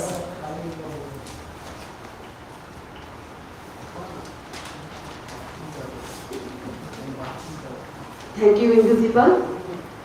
আমি একজন সাধারণ পশ্চিমবঙ্গের মানুষ এবং বর্তমানে অভয় মঞ্চের একজন সৈনিক।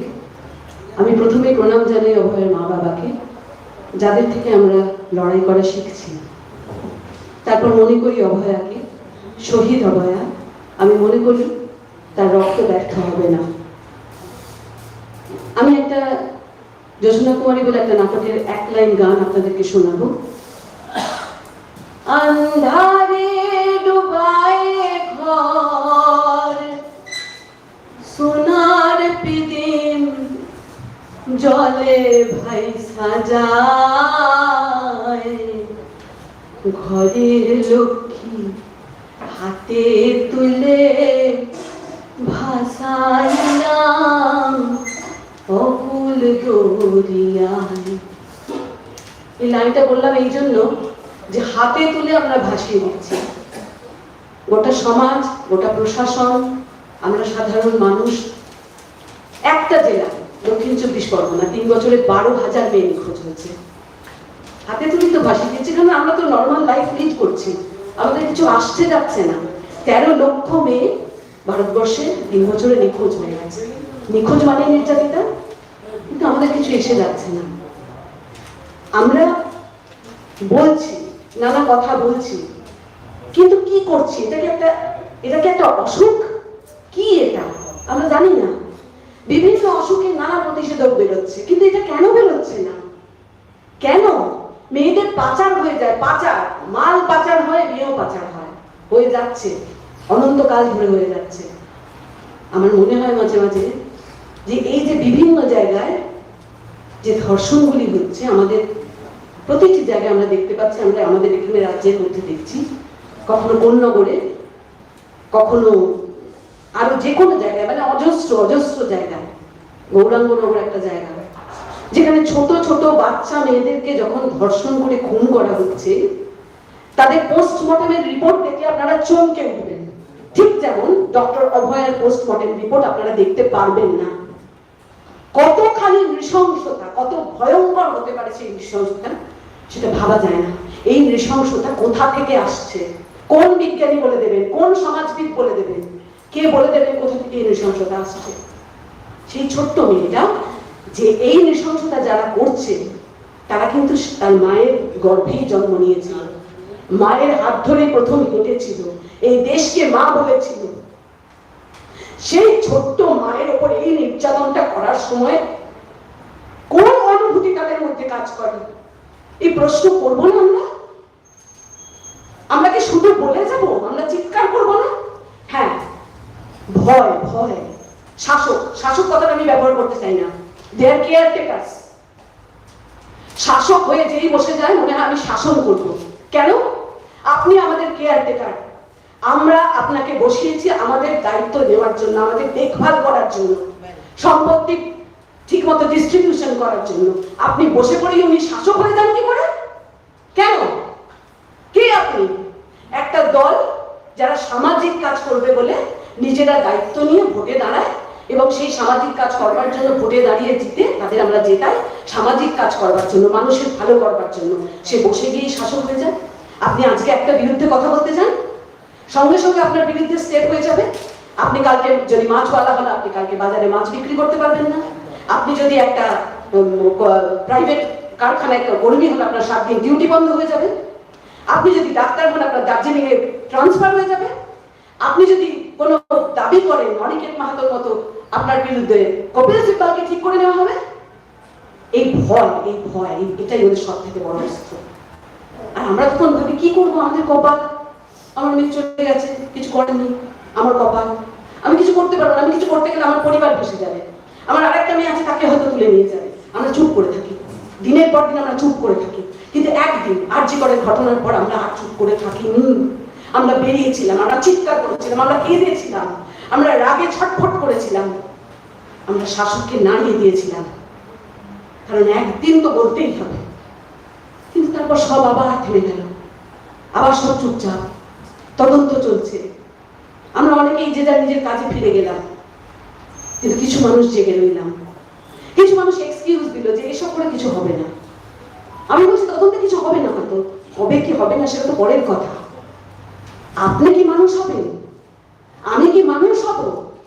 আমি তো নিজের জন্য দাঁড়িয়ে আছি এই জায়গায়, আমি আমার জন্য দাঁড়িয়ে আছি, আর কারোর জন্য না। আমি মনে করি এই আন্দোলনে যারা আছেন তারা শুধু নিজের জন্য দাঁড়িয়ে আছেন। আমি মনে করি আমার ঘরে যে মেয়ে আছে সে অভয়া, প্রত্যেকটা ঘরে যারা মেয়ে আছে তারা অভয়া। অভয়ার মুখ আমি আমার মেয়ের মধ্যে দেখতে পাই, তাই আমি রাস্তায় এসে দাঁড়াই। তাই আমার মনে হয় যে প্রতিবাদটাকে থাকা দরকার। আপনি যদি মনে করেন আপনার মেয়ে, আপনার পরিচিত, আপনার মা, আপনার বোন, আপনার প্রেমিকা, আপনার বন্ধু সে একটা মেয়ে, তাহলে মনে রাখবেন তার মধ্যে অভয়া আছে। অভয়া সেই আলো আমাদের মধ্যে জ্বালিয়ে দিয়ে গেছে, আমরা সেই আলো নিয়ে জ্বলছি। আর আমি এই কথাটা বলে যাচ্ছি যে আমরা কিন্তু থেমে যাব না। ইতিহাস সে কথা বলেছে, চিরকাল এই শাসকের শাসক চলে না। তাই আমি এটা বলছি যে একদিন দেখবেন এই অপরাধী আর এই অপরাধীদের মদতটা তারা একদিকে, আর সমগ্র জনগণ আরেকদিকে থাকবে। সামনে অবশ্যই আমরা অভয়া মঞ্চের সৈনিকরা থাকবো। শেষ করবো আমি একটা গানের লাইন বলে, हम देखेंगे लाजिम है कि हम भी देखेंगे, हम देखेंगे वो दिन भी कितना ना ना ना हम देखेंगे, लाजिम है कि हम भी देखेंगे, हम देखेंगे। এটা কোনো বক্তৃতা না, এটা আমার আবেগ। আমার মনে হয় এই আবেগ নিয়েই আমরা রাস্তায় আছি, থাকবো।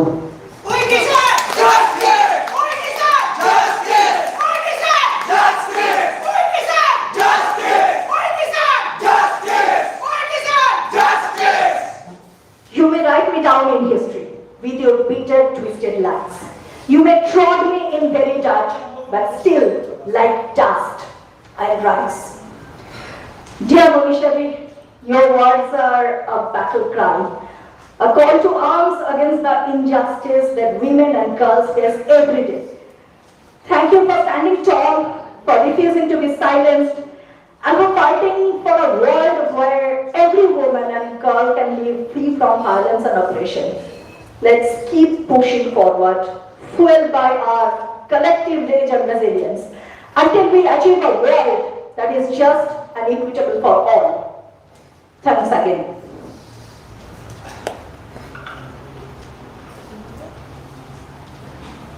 Thank you, Indudipa. I would now like to introduce Nancy. Nancy is a poet and an author from Kenya. She has written a few poetry books as well as short stories. She loves to read and write as a major pastime. Her poetry and short stories have appeared in international magazines and designs as well as in poetry groups across the group. Welcome, Ms. Nancy. Could you please unmute yourself?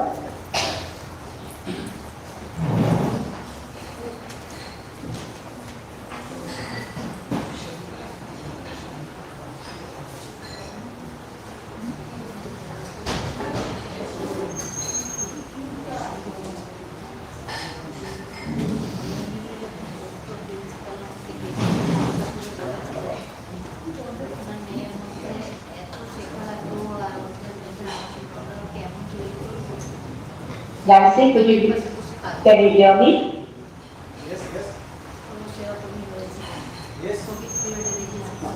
Hi, ma'am. Hello. Hello, I'm Dr. Vinu. Hello. Nancy, can you hear me? I think she's muted. Yeah, I'm asking her to unmute probably. She's not there.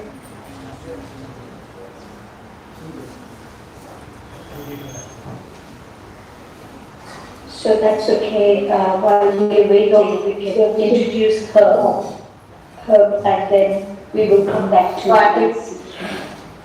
No, I think we have Dipshita first. No, I think Dipshita isn't here. Is she here? Is Dipshita here? Okay, sure. She's here. Then this will be Dipshita. Oh no, Nancy has unmuted. Yay, Nancy! And after Nancy, Dipshita. Yeah, Thank you so much. Can you hear me? Yes, we can. Okay. Just a second, please. I may not appear on the video. I hope that is okay with you. That's fine, Nancy. No worries. Whatever you're comfortable. Thank you very much. Thank you very much. Yes.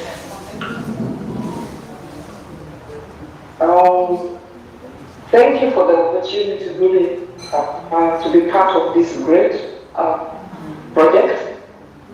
This is a human project that speaks to something that is as old as civilization itself. When the genders fight, the future is at stake. And this is what we're talking about today. I've worked with everyone when I listened to the doctor's parents speak. It broke my heart in so many small pieces because I know personally what it means to lose someone. And to lose someone so careless, it's a trauma beyond words. And before I start my point tonight, I want to say this for everyone that is listening. To confront gender-based violence is to confront our own humanity. We heal the world each time we choose respect over dominance and courage over. And I believe it is the essence of what we're discussing or what we're sharing this morning for me. And others that night, others in the afternoon. This is how connected we are, past time zones. Thank you. So my poem is titled, Call It Out, Stop It Cold. And I'm reading.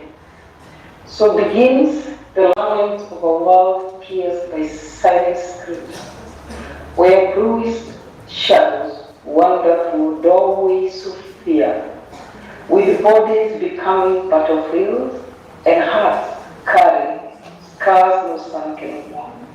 In alleys, in homes and temples of mistrust, monsters grow where silence feeds them. Call it out, stop it cold.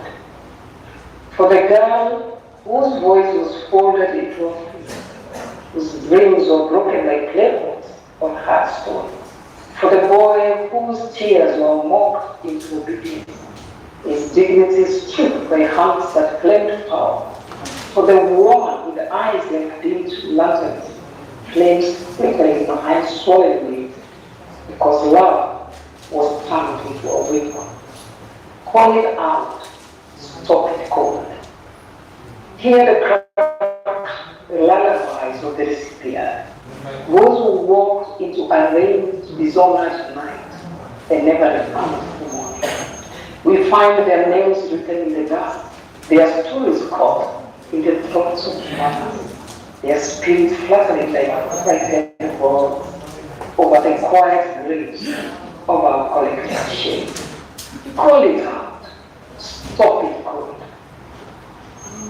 O ignorant, you rebels son of the morning star, you ancient ghost disguised as culture, as creed, as tradition, as this is how things are done.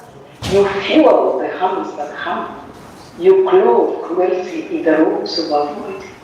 You whisper lies into the ears of sons and fathers until they forget that dignity belongs to every beating heart.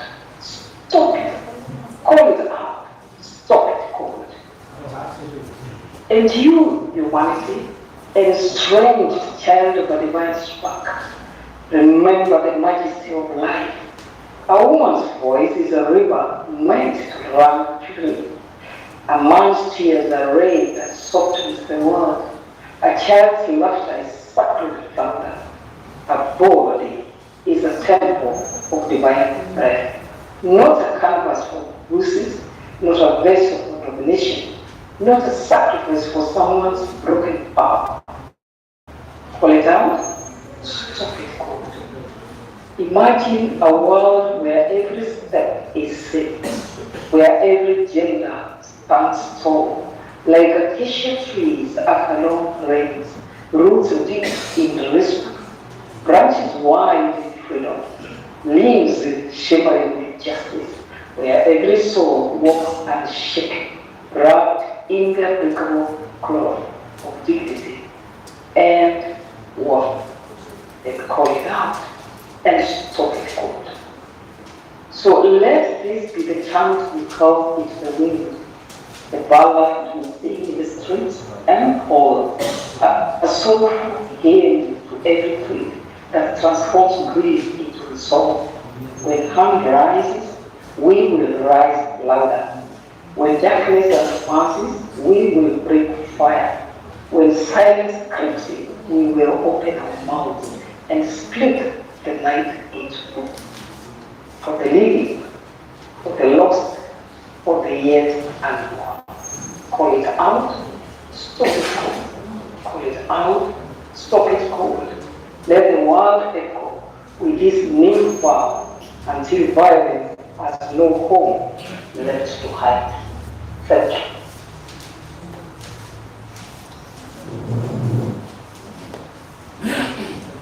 Thank you, Nancy, for delivering this poem with such fierce honesty and emotional depth. Call it out, stop it cold.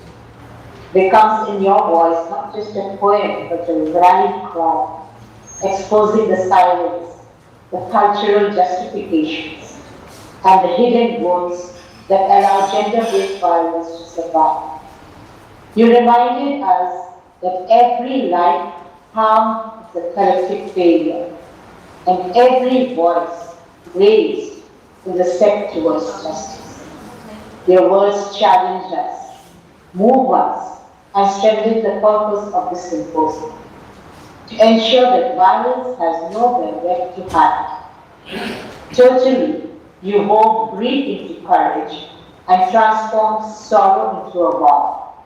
Your poem does not merely speak. Away. Thank you so much. I have goosebumps. Thank you. Thank you. I invite Indudika once again. Thank you so much. I request Urba Chaudhuri to come up on the dais, please, our next speaker. Urba Chaudhuri, a literary and education activist by practice, a research scholar by profession in the development sector. Her focal areas of research are education, livelihood, and gender. She works intensively and extensively among women and children, both in urban and slum areas, for many years. She is remarkably passionate and relentless in shaping up our next generation and dealing with women issues in our society. Here we welcome Urba Chaudhuri.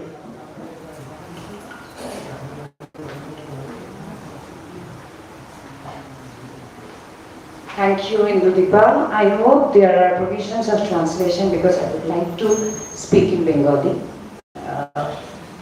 নমস্কার সকলকে আমার কখনো কথা বলার সময় এতটা বুক ধরপড় করে না যতটা আজকে করছে, কারণ আমি শেখরবাবু এবং কৃষ্ণাদেবী তাদের সামনে কথা বলতে হচ্ছে আমাকে। আমি প্রথমেই ক্ষমা চাইতে চাইব, আমি প্রথমেই ওদের কাছে ক্ষমা চাইতে চাইব। তার কারণটা হলো, এমন একটা সমাজের কম্পোনেন্ট হিসেবে আমরা আজকে এখানে রয়েছি, যে সমাজটা এমন সামাজিক নির্মাণ তৈরি করলো, যে সামাজিক নির্মাণের ফলশ্রুতিতে অভয়ার সঙ্গে ঘটনা ঘটেছে। এমন কিচ্ছু আসলে করতে পারিনি আমরা, ইন্ডিভিজুয়াল হিসেবে নয়, কালেকটিভলি নয়, যাতে এটা আটকানো যেত। রাষ্ট্রকে অতি বাধ্য করতে পারেনি কোনো প্রিভেন্টিভ মেজার নেওয়ার জন্য, রাষ্ট্রকে অতি বাধ্য করতে পারেনি। তারপরে জাস্টিসের জন্য যা করা যায় সেটা তো পরের কথা, সে লড়াই তো হচ্ছে। অভয়া মঞ্চ নিরন্তর লড়ছেন, তাঁরা লড়ছেন। যেটা মূলত আমার আজকে বলার, যে এই মুহূর্তে দাঁড়িয়ে খুব কম সময়ের মধ্যে আগে যেটা খুব তড়িঘড়ি জানিয়ে নেওয়া দরকার, যে আমরা কোন ভারতে দাঁড়িয়ে আসলে end of violence against and of gender based violence কথা বলছি। এই ভারতে এই মুহূর্তে 2025 সালে লিঙ্গ বৈষম্যের যে তথ্য গোটা পৃথিবীতে গ্লোবাল জেন্ডার গ্যাপ ইন্ডেক্সের মাধ্যমে মাপা হয়, 148টা দেশের মধ্যে ভারতের অবস্থান 131তম। কতটা ভয়ঙ্কর লিঙ্গ বৈষম্য থাকলে এই পজিশন ভারত পায়। স্বাস্থ্য এবং বেঁচে থাকা এই প্রসঙ্গে লিঙ্গ বৈষম্যে ওই 148টা দেশের মধ্যে গোটা বিশ্বে ভারতের অবস্থান 143তম বেঁচে থাকা। এই ভারতে দাঁড়িয়ে আসলে আমরা লিঙ্গ বৈষম্য নিয়ে কথা বলছি, এন্ড অফ জেন্ডার ভায়োলেন্স নিয়ে কথা বলছি। ফলে আমাদের খুব সতর্ক হয়ে, খুব রেসপন্সিবিলিটি নিয়ে এবং অত্যন্ত অত্যন্ত সুপরিকল্পিত প্রোগ্রাম অফ অ্যাকশন নিয়ে কথা বলতে হবে। আমরা আসলে কি করতে চাই? আমরা কি অপেক্ষা করতে চাই কতক্ষণে একটা ধর্ষণ হবে, কতক্ষণে একটা খুন হবে, তারপরে আমরা রাস্তায় নামবো? মাইমুনাদি আছেন, উনি এডওয়ার নেত্রী। মাইমুনাদিরা লড়ছেন 40 বছর ধরে এই ভারতে শুধুমাত্র বৈবাহিক ধর্ষণকে ধর্ষণের নাম দেওয়ার জন্য। এই ভারতের শাসকরা আইন শৃঙ্খলা রাজি হচ্ছে না। লেটেস্ট যে ভার্ডিক্টটা বেরিয়েছে সুপ্রিম কোর্টে, সেখানেও বলা হচ্ছে বৈবাহিক ধর্ষণকে ধর্ষণ বলা যাবে না। সরকার পক্ষের উকিল বলেছে it will be excessively harsh. কেন? ম্যারেজ ইনস্টিটিউশনের স্যাংটিটিতে আঘাত লাগবে। মেয়েরা খুন হবে, ধর্ষিত হবে, কর্মক্ষেত্রে হেনস্থার শিকার হবে প্রতিটা মুহূর্তে, কিন্তু ম্যারেজ ইনস্টিটিউশনে স্যাংটিটি বজায় রাখতে হবে। তাই ধর্ষণকে ধর্ষণ বলা যাবে না। এই ভারতে দাঁড়িয়ে কথা বলছি। যে রাজ্যটায় দাঁড়িয়ে কথা বলছি সেই রাজ্যে সবচেয়ে বেশি চাইল্ড ম্যারেজ হয়, তারপর বিহার, তারপর ত্রিপুরা, 42%। আজ থেকে 10 বছর আগেও যে জেলাগুলিতে এই চাইল্ড ম্যারেজের দাপট তুলনায় কম ছিল, বন্যাদি বসে আছেন, হুগলি জেলা বেড়ে গেছে, হাওড়া জেলা বেড়ে গেছে, বাঁকুড়া জেলা বেড়ে গেছে, পূর্ব মেদিনীপুর বেড়ে গেছে। 10 বছরের চেঞ্জ। চাইল্ড ম্যারেজ নিয়ে কেন কথা বলছি? কারণ চাইল্ড ম্যারেজ হেলথ ইস্যু। আজকে ইউনাইটেড নেশনস যে এন্ড অফ ভায়োলেন্স নিয়ে, gender based end of violence নিয়ে কথা বলেছে, তাদের খুব কি কম্পোনেন্ট হচ্ছে চাইল্ড ম্যারেজ। কারণ চাইল্ড ম্যারেজের সঙ্গে হেলথ ইস্যু জড়িয়ে থাকে। It is an expression of violence. Early motherhood তার মারফত হচ্ছে, এবং চাইল্ড ম্যারেজ হচ্ছে সবচেয়ে বেশি ব্যবহৃত সেই টুল, যে টুলের মাধ্যমে শিশু ও নারী পাচার হয়। পশ্চিমবঙ্গে আপনারা যদি লাস্ট এনসিআরবি রিপোর্টটা দেখেন 2023-এ, আপনারা দেখবেন এখানে পাচার হয়েছে 56 থেকে 61। গত 3 বছর ধরে আপনি মানে 22-23, এই 24, এই সব 21, 22, 23 যদি দেখেন, পাচার কেস রিপোর্টেড হয়েছে 56, 61, 57 গোটা পশ্চিমবঙ্গ থেকে, এবং সেটা বেশ কম। গোটা ভারতে একদম কমের দিকে। এবং এই পশ্চিমবঙ্গ প্রাপ্তবয়স্ক, অপ্রাপ্তবয়স্ক, শিশু, নারী সব মিলিয়ে প্রায় 82,000 মেয়েকে খুঁজে পাওয়া যাচ্ছে না। অ্যাবনর্মালি হাই গোটা দেশে। শুধু অপ্রাপ্তবয়স্ক মেয়েদের হিসাব যদি দেখি 21,000-এর উপরে। অ্যাবনর্মালি হাই গোটা ভারতে সবচেয়ে উপরে বসে আছে, এবং সেটা অ্যাবনর্মালি হাই। এরপরে মধ্যপ্রদেশ আছে, খুব কম গ্যাপের একটা ডেটা নিয়ে, তারপরে অনেক কম। তো এই ভারতে দাঁড়িয়ে যখন আমরা এন্ড অফ ভায়োলেন্সের কথা বলছি, জেন্ডার বেসড ভায়োলেন্সের কথা বলছি, তখন আমাদের খুব সতর্ক থাকতে হবে। ইন্দুদীপা বলার সময় বলছিলেন আমি একজন সাক্ষরতা আন্দোলন কর্মী। সেই আন্দোলনের আমরা বেশ কিছু কাজ করি। আমাদের মূল লক্ষ্য ছিল শিক্ষা এবং সাক্ষরতা প্রসারের কাজ। আমরা কাজটা করতে গিয়ে দেখলাম যেহেতু মেজরিটি হচ্ছে মহিলা, আমাদের কেন্দ্রে যারা পড়তে আসছেন নিরক্ষরতা দূর করার লক্ষ্যে, আমরা হাত গুটিয়ে শুধু তাদের স্বাক্ষর করে বসে থাকতে পারছি না। কারণ আমাদের সংগঠন যখন বলছে সচেতন করতে হবে, সক্ষম করতে হবে, তখন বারবার যে কাজ আমরা করার চেষ্টা করছি দেখা যাচ্ছে সেটা কেন জানি না ঘুরে ফিরে ভারতের মাটি বলেই মেয়েদের ইস্যু হয়ে উঠছে। সেটা যদি শ্রমজীবী মানুষের মজুরির কথা হয়, সেখানেও মেয়েদের ইস্যু হয়ে উঠল। সেটা যদি স্বাস্থ্যের কথা হয়, সেটাতেও মেয়েদের ইস্যু হয়ে উঠল। কারণ আপনার রাজ্যে 70.7% মেয়ে অ্যানিমিক, NFHS5 তার রিপোর্ট। গোটা ভারতে সেটা 57%। ফলে এই কাজগুলো আমি যেহেতু বারবার আমি বললাম গোড়াতে যে প্রোগ্রাম অফ অ্যাকশনটা আমাদের বুঝে নিতে হবে। And of gender based violence, এটা যদি আমাদের দায়িত্ব নেওয়ার থাকে অ্যাট অল, তাহলে 365 দিন কাজ করতে হবে, 1-to-1 কাজ করতে হবে, বস্তিতে গিয়ে পড়ে থাকতে হবে, ফ্ল্যাট বাড়ি থেকে নামতে হবে,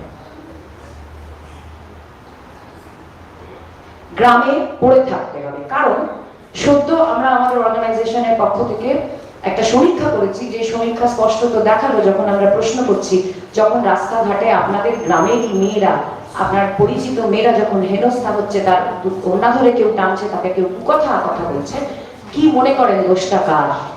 সিংহভাগ মহিলা বলেছেন। ছেলেদের দোষ তো আছেই, তবে আজকাল মেয়েদেরও দোষ আছে, পোশাকে আশাকে চালে চলনে। End of gender based violence সোজা কাজ নয়, সোশ্যাল কনস্ট্রাক্টকে দুর্মুষ করতে হয়। শেখরবাবু বলছিলেন না, বিয়ের জন্য অর্থ জমিয়ে রাখতে বলেছিলেন, কম্পালসারি ম্যারেজ মাথার ভিতর ঢুকিয়ে দিচ্ছে টেলিভিশনের সিরিয়াল, মাথার ভিতর ঢুকিয়ে দিচ্ছে রিল, বিয়ে না করলে মেয়েটির মুক্তি নেই। এবং সেই কোন বিয়ে? 18 বছর অবধি অপেক্ষা করা যাচ্ছে না, লেখাপড়া তার কাছে আবশ্যিক নয়, বিয়েটা আবশ্যিক। সামাজিক নির্মাণটা ভাঙতে হবে, 365 দিন পরে থাকলে তবে সামাজিক নির্মাণ ভাঙা যায়। আমরা চেষ্টা করছি সেই কাজ করতে। আমি এখান থেকে যাবো উত্তর 24 পরগনায়, আমাদের গ্রামে গ্রামে কাজে একদম 1-to-1 কাজের পরিকল্পনা হচ্ছে, সেই কাজগুলি আমরা করার চেষ্টা করে যাচ্ছি। কতটুকু পারবো জানি না, কিন্তু আজকের আলোচনার মূল নির্যাস যেহেতু কাজটা করতে হবে, তাই আমরা কাজটা করছি। শেষ একটা কথা, আমরা খুব সাধারণ মানুষ, খেটে খাওয়া মানুষ, চাকরিজীবী মানুষ। মাইক্রোফোন, ক্যামেরা আমাদের আসে না সামনে, দরকার হয় না, কাজ করতে পারি, ফলে মাইক্রোফোন ক্যামেরা। কিন্তু আজকে যখন মাইক্রোফোনটা পেয়েছি, আমি এখান থেকে জেন্ডার বেসড ভায়োলেন্স সামাজিক বিষয় না, এটা সামাজিক রাজনীতির, এটা রাজনৈতিক অর্থনীতির বিষয়। It is about political economy. পাচার এমনি হয় না, অর্থের বিনিময় হয়, ওর উপর ইকোনমি দাঁড়িয়ে রয়েছে। ফলে সেই জায়গায় দাঁড়িয়ে, যেহেতু এটা পলিটিক্যাল ইকোনমির ব্যাপার, এটা কেবলমাত্র নারী আন্দোলনের কর্মীদের ব্যাপার হতেই পারে না। সেই জন্য আমি এই মঞ্চ থেকে রাজনৈতিক নেতাদের, বিভিন্ন শাসক দলের রাজনৈতিক কর্মীদের, প্রমিনেন্ট কর্মীদের এবং সামাজিকভাবে যারা অনেক বেশি কথা বলার সুযোগ পাচ্ছেন প্রগতিশীলতার পক্ষে এবং পশ্চাৎপদতার বিপক্ষে, তাদের প্রত্যেককে আমি আবেদন করব অবান্তর রাজনৈতিক সামাজিক সৌজন্য ছেড়ে দিন। কোনো কাজে লাগে না, ইউজলেস, কোনো বেনিফিট নেই। মিসোজিনিস্ট লোকের সঙ্গে বসে ডিবেট করুন, সামাজিক আলাপ করবেন না। ওই সামাজিক আলাপটা একটা সামাজিক বৈধতা দেয়। সাইলেন্স ইজ ডিভাস্টেটিং, মিরান্ডা বলার সময় বলেছেন, এই অ্যাকসেপ্টেন্সটা দিয়ে দেওয়াটাও ডিভাস্টেটিং। প্রিভিলেজ সেকশনের, মিডল ক্লাসের হ্যাবিট, ব্যাড হ্যাবিট। ঘোষণা করে বয়কট করতে বলছি না, অকারণ সৌজন্য ছেড়ে দিন। নারী বিদ্বেষের সঙ্গে অকারণ সৌজন্যের প্রয়োজন হয় না। অবান্তর জিনিস, কোনো বেনিফিট নাই। বন্যাদি বসে আছেন পেশায় ক্ষেত মজুর, তার কোনো বেনিফিট নাই। আমি চাকরি করি, আমার কোনো বেনিফিট নাই। কার বেনিফিট আছে?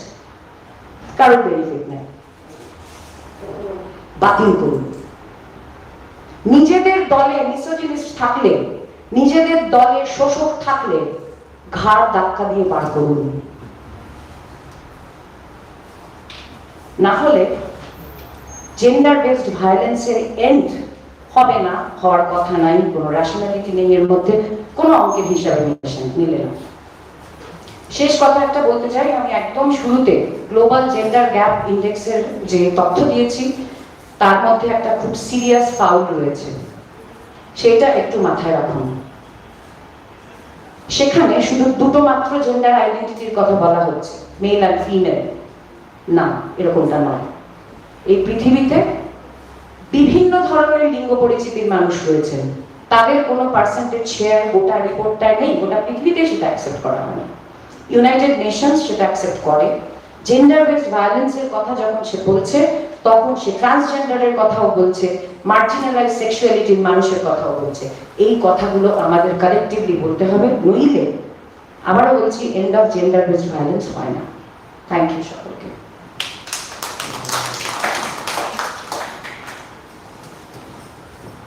থ্যাংক ইউ সো মাচ পূর্বা চৌধুরী। ওনার কথা সূত্র ধরেই বলি যে সামাজিক সৌজন্যটা এবার আমরা ছেড়ে দিই, আমরা স্বীকার করে নিই যে আমরা একটা যুদ্ধক্ষেত্রের মাঝখানে আছি, কারণ যে যুদ্ধটা আমাদের লড়া ছাড়া আর উপায় নেই। Which again reminds me of Maya Angelou's line, "You may shoot me with your words, you may cut me with your eyes, you may kill me with your hatefulness, but still, like air, I'll rise." Purvati, your words unleashed a thunderclap of defiance, shattering the shadows of silence and oppression.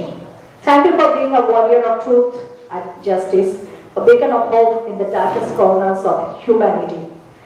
May your voice continue to echo through the ages, inspiring generation to rise up against injustice and forge a world where every woman and girl can live free and unafraid. I would request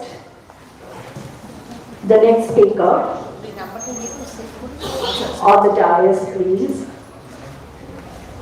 Shomita Dashgupta.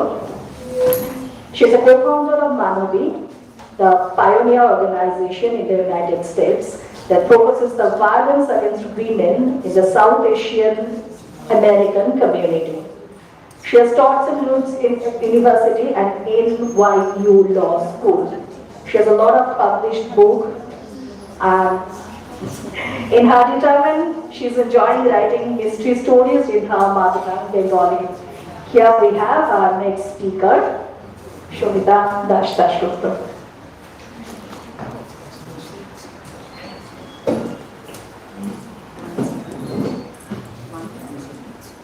Thank you very much. I don't know if there's anything I should say because the previous speakers have been so great and really said most of the things that I wanted to say.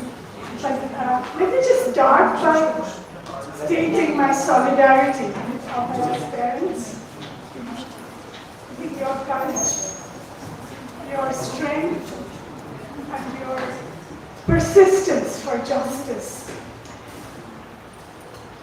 In the face of such an unimaginable pain and loss inspire me to do better every day. Thank you so much for being here. I stand with all the survivors of gender-based violence worldwide. I have, like last 40 years, that's what I've been doing, working to end gender-based violence. And I honor the memory of the girls and women who have tragically lost their lives to gender-based violence.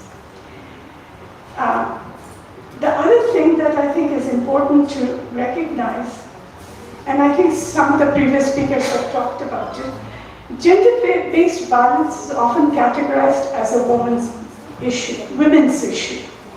And this term is so confusing and really has confounded me all my life.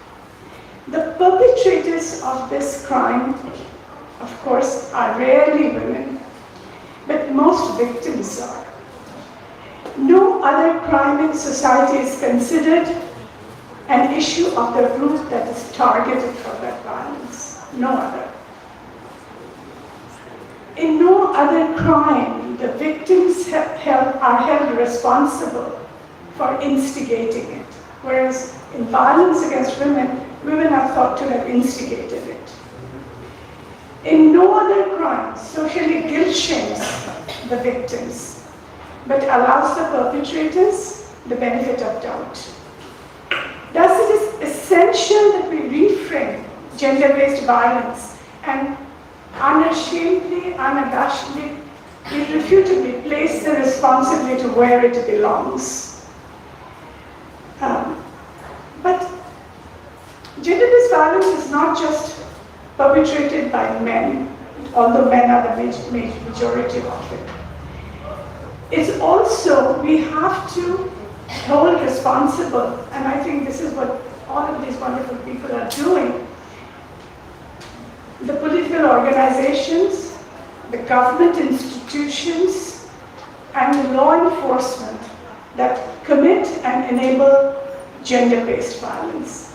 Law enforcement is a very big part of gender-based violence. The onus of gender-based violence must be placed on the perpetrators, but it extends beyond it. It must be assigned to men and women who fail to hold offenders responsible and accountable. We tend to protect them. The judicial system that ignores the pursuit of justice, the law enforcement that hesitates to investigate the crimes, the government that is reluctant to protect vulnerable citizens, and the society that stifles the voices of survivors. One thing, and I think when I'm looking at all of this, and all these young men and women are putting up that we demand justice. So what does it mean to have justice? What is instituting justice? Because it is true, the only way you can ameliorate gender-based violence is by seeking justice. How do we achieve it? One of the things that I learned from, and I'm going to quote Reverend Desmond Tutu here, that he says, that Reverend Desmond Tutu says, South African activist, during the apartheid movement, that there are three things you have to do. The first is speak loudly about the injustice that has been done. Scream at the top of your voice about it. Don't be shy, just do it. This, and which I think all of you are doing. Wonderful, I commend you.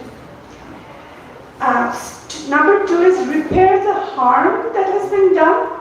Understand that no harm can be repaired fully, but do as much as possible. And number three is change the conditions that have given rise to the injustice in the first place. Change the conditions, which I think my previous speaker is really talking about. Forget about being shoujo. Be as nasty as possible to get justice, if necessary be.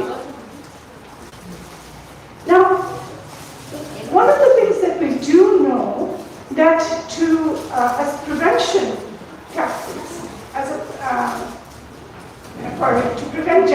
violence, there has to be a paradigm shift. We cannot keep the structure as it is and then demand justice within that. Because the system is not set up for justice for women. So we do have to break that open first. And we have to re-socialize the whole population in egalitarian cultural values, beliefs, and practices. This is a whole transformation of the whole culture, breaking up all the structures and restructuring them differently. But how do we start this?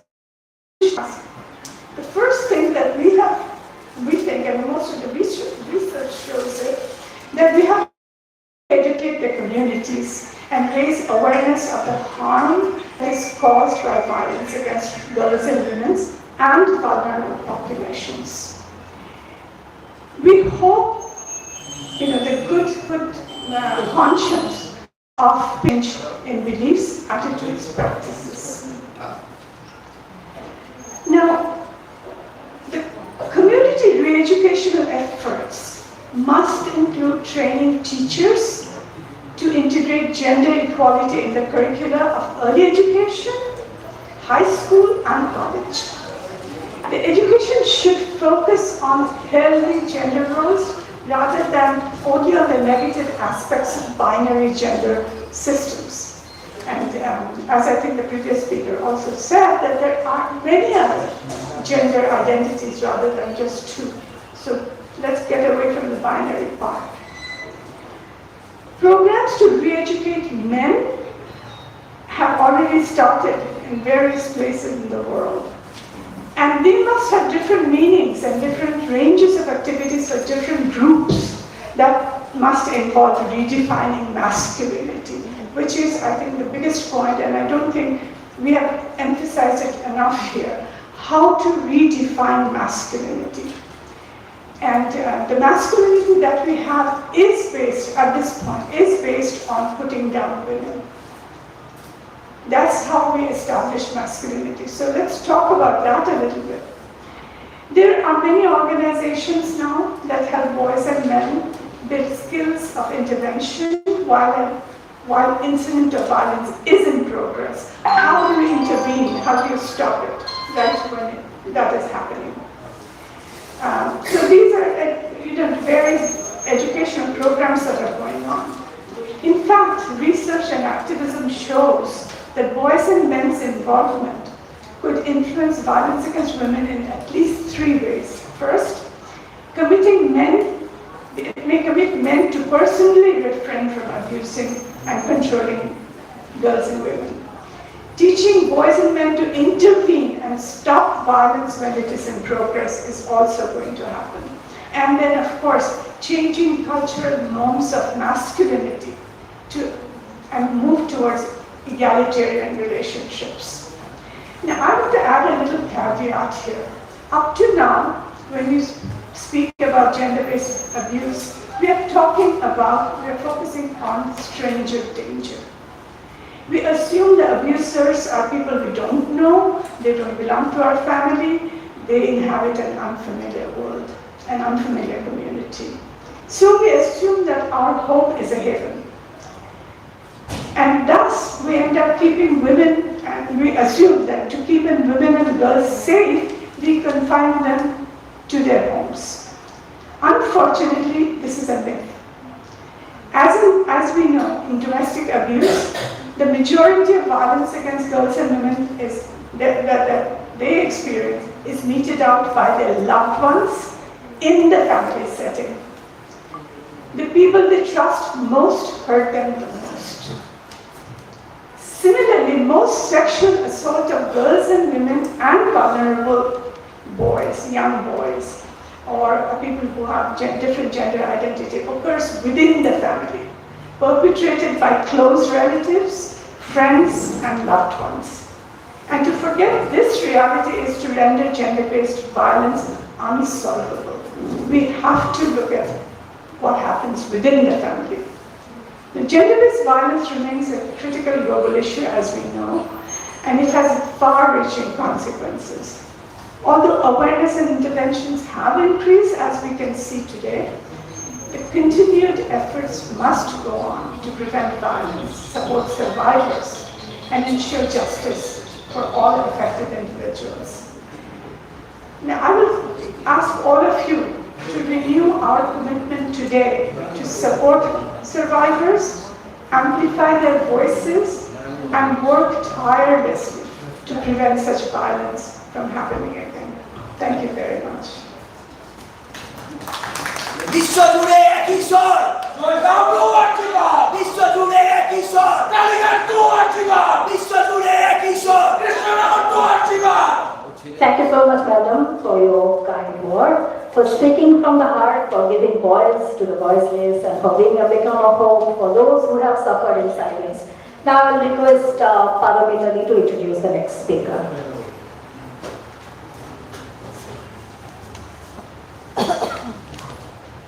Thank you, Indivika. Madhumita, would you like to introduce Rafi, please? Thank you. Thank you, Parmiti, definitely. Our next speaker, Rafi Spuri, is recognized nationally and internationally for her contributions to inclusive leadership in the automotive industry, one of the most male-dominated sectors in the world. As a leadership trainer and business strategist with more than 20 years of experience and founder of multiple organizations such as Sage Advice and Hergest, Rafi champions women's safety, empowerment, and economic participation. Rafi has been honored with many awards for her exemplary leadership, and she has been recently announced as the finalist of the 2026 Australian of the Year under the ACT Local Hero category. Today, Rafi will speak about why empowering women is not just about opportunity, it's about dismantling the many visible and invisible forms of violence that hold women back from reaching their full potential. Please join me in welcoming Rafi Spuri. Rafi, it's all yours now. Thank you, Dr. Madhumita. I hope you guys can hear me very well. Absolutely. Excellent. I would like to start by wishing, I wish to acknowledge the Ngunnawal people as the traditional custodian of the land I am speaking on today, and recognise any other people or family with connection to the land of the ACT and region. And I would like also to acknowledge and welcome other Aboriginal and Torres Islander people who might be attending today's event. Thank you for inviting me today, and I want to start off with saying that I really join in sorrow and anger, yes, anger for the brutal rape and murder of a young doctor in Calcutta. I hear many of you speaking about it, and it was very emotional, and I'm trying to keep it, very cool. This is a tragedy that shakes the conscience of our society, the world society. We cannot remain silent anymore, and in this moment, we must demand justice and a systemic change. That systemic change that is not just about, in our streets or in our families, but also in our workplace. And this is what I'm very committed to it, because every woman and every girl deserves to not live in fear. Today I stand before you, not just as a business strategist, but also as a women entrepreneur in the automotive industry, and as Dr. Madhu was saying, one of the most male-dominated sectors in the world. I've witnessed firsthand the transformative power that emerged when women are safe, supported, and empowered to lead. Not to violence against women and girls in any form is not merely a moral imperative, it's an economic necessity, a leadership priority, and a fundamental prerequisite to building thriving community and sustainable businesses. Let me begin with the truth that we, and I'm putting myself in a mix as well, as a business leader, we cannot ignore anymore. Violence against women and girls is not just a human rights crisis. It's a catastrophic drain on our collective potential. When a woman lives in fear, when a girl's education is disrupted by abuse, when talent and professional violence, we all lose. We lose innovation, we lose productivity, we lose the unique perspective and the problem-solving ability that diverse leadership brings to the table. Yet, how can we expect women to lead when we are fighting battle for the basic safety? How can we talk about empowering women in boardroom when we do not feel safe in their own home, workplace or streets? As we commit to say no to violence, we must recognise that violence wears many masks. Yes, it's physical assault and domestic abuse, but it's also that sexual harassment that makes women dread to go to work. It's the economic control that traps women in abusive relationships. It's the online abuse and trolling that silence women's voices in public discourse. It's the child marriage that steals a girl's childhood and future. It's the psychological manipulation that erodes self-worth and confidence. The exclusion from informal network where real decisions are made, this is what we really need to fight for. But here what I learned, we don't need to fit in. We are part of it. We belong at every table, in every industry, at every level of leadership. Creating violence-free environment is not just the right things to do. It's essential for organizational success. When women feel safe, they contribute more fully. They speak up with ideas and they take calculated risks. They mentor others, they innovate, they lead with authenticity and strength. Say no to violence requires more than words. It demands action from all of us. Yes, all of us. As business leaders and strategists, we must implement zero tolerance policy for harassment and abuse. We must create precise reporting mechanisms that ensure that complaints are taken seriously and handled with sensitivity. We must train our teams to recognise warning signs and interfere appropriately, and don't let what actually happened to Dr. Abhaya to happen to other women.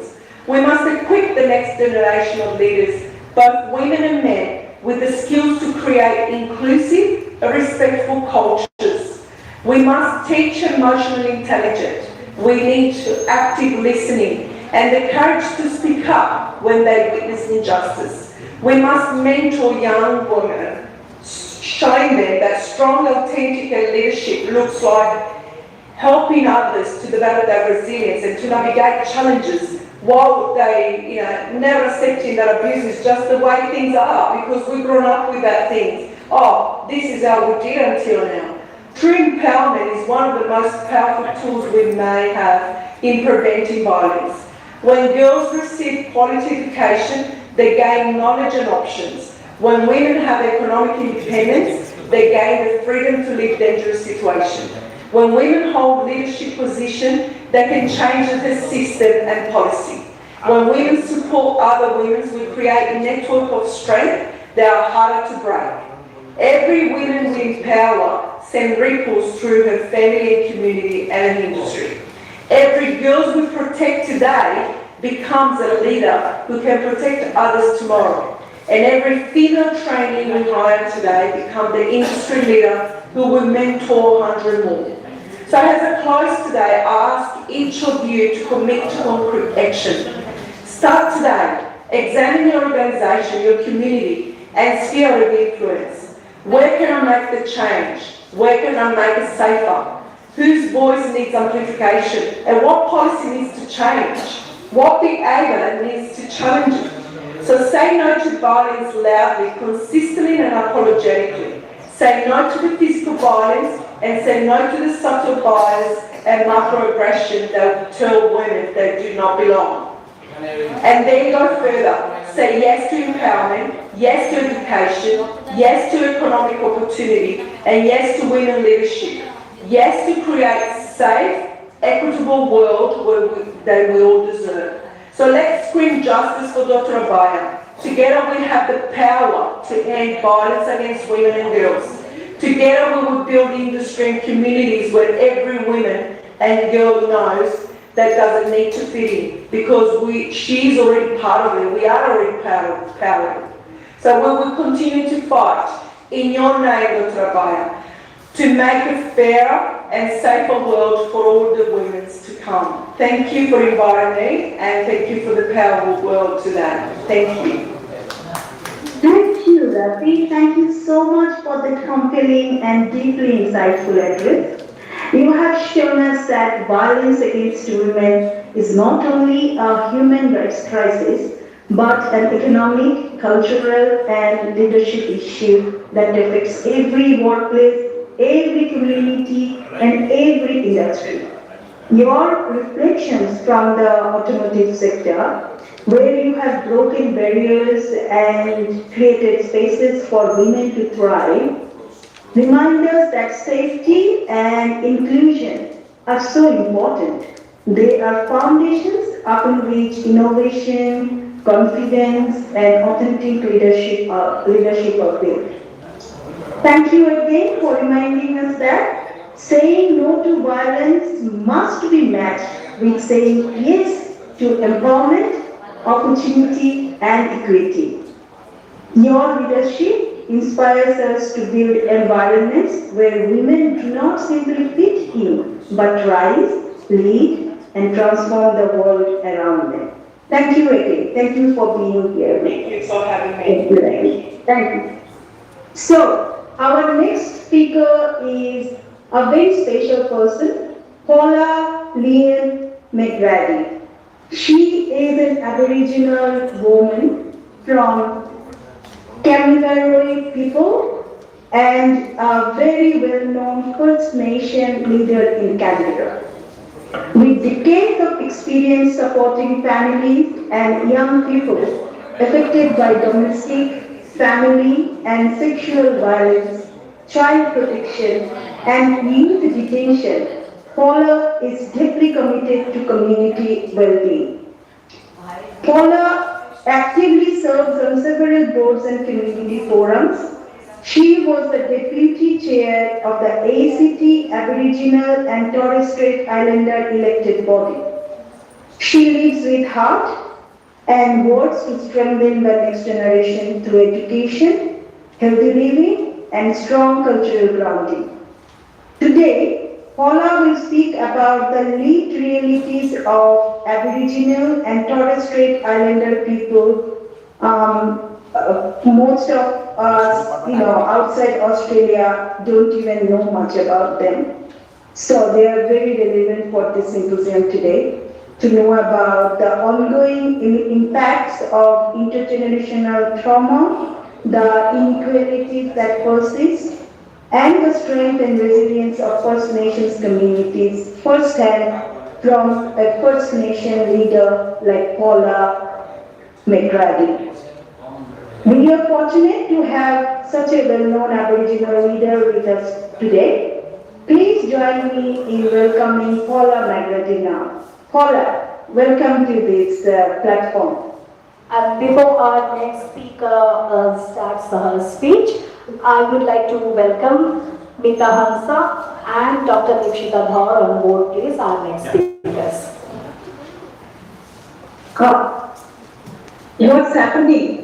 There is some kind of... Nothing happening, Madhulita, nothing happening. Just ask Paula, please take the microphone. Thank you. Paula, please, the next speaker. Thank you. Thank you. Thank you. Thank you very much. I will begin by acknowledging the land of the traditional people that I am speaking from, but I also want to acknowledge internationally the people whose custodian traditional lands that they also are speaking from. And I will start by saying Yama, and that is hello in Kamilaroi language. And excuse me, I'm just going to look down to my notes as I speak.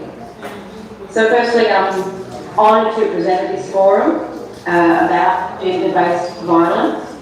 I've spent my life's work on supporting the most disadvantaged in our community, and this has been within those areas that Madamita spoke of, and particularly family domestic violence. Currently I work in sexual assault.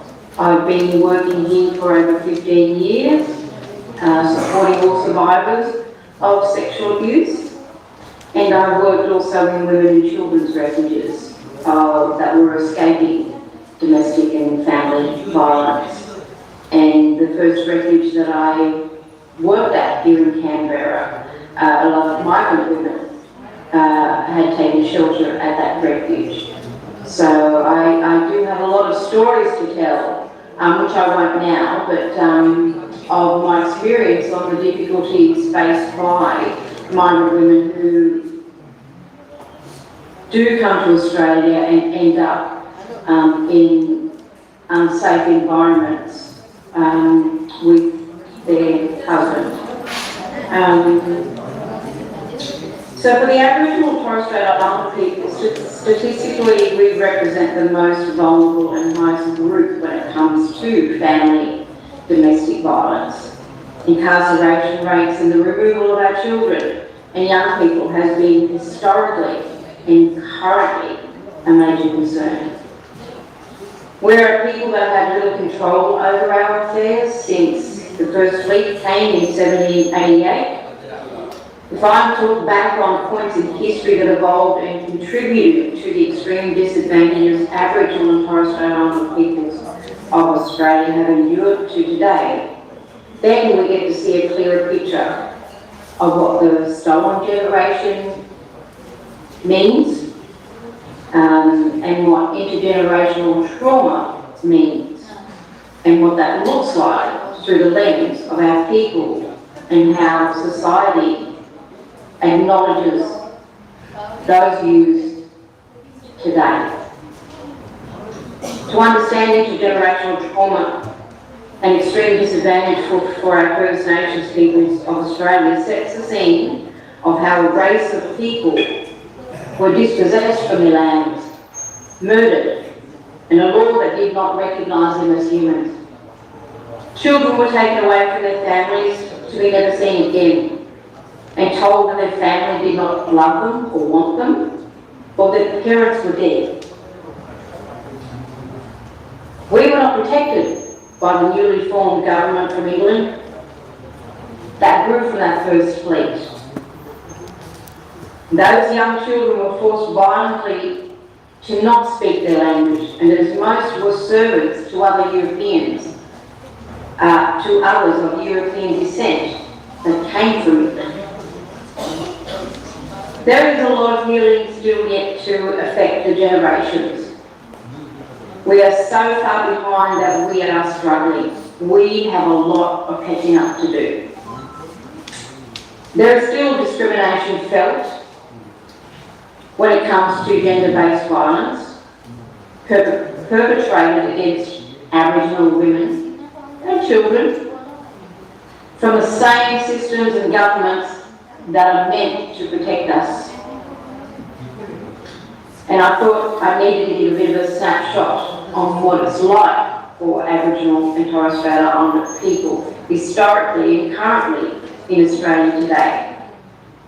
And as I spoke about earlier, I worked in a women and children's refuge. There were a lot of complexities that I experienced from migrant women that came through our refuge.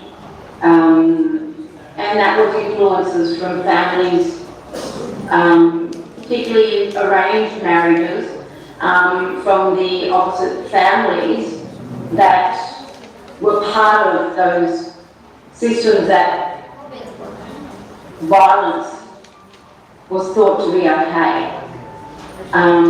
But it's a different ballgame when you come to another country and there are laws here that should protect all of our women. All of our women from Australia, all of our migrant women, every woman and children, those laws are there to protect them. So every single woman matters and is somebody very much loved and missed when it comes to the family's loss related to gender-based violence. Conversations are important to have with our leaders in our community in governments to make sure we work against gender-based violence. This is not a part of our Aboriginal culture, not a part of all our cultures as humans. No one has the right to hurt another person.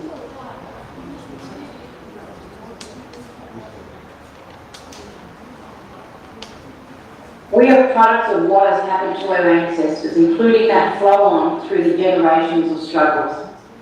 We don't start at the same front line as everyone else. We're still, again, trying to catch up.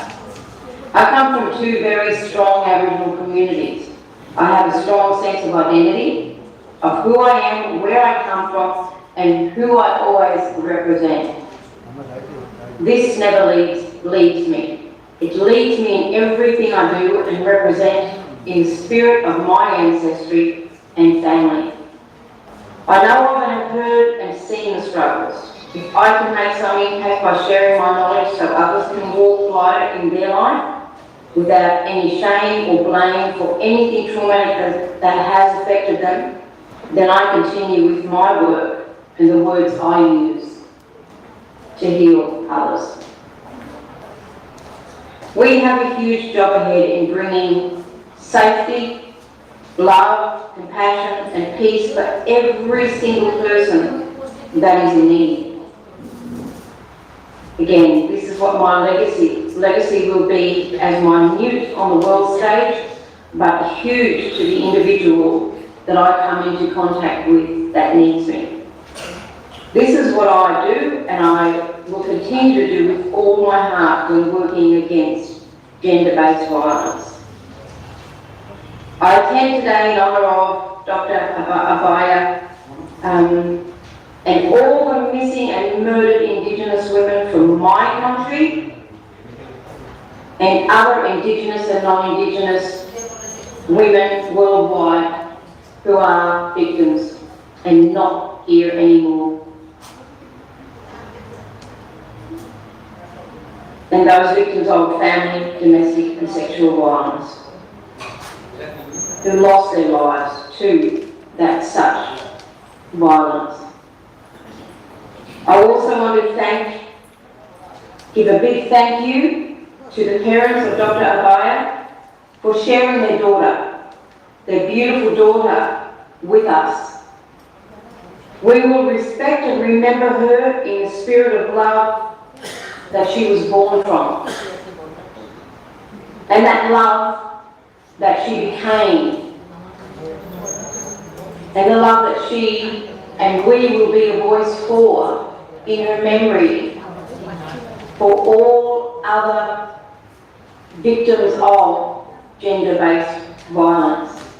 And my last word on this is, in my language, when I say goodbye, is Yalu.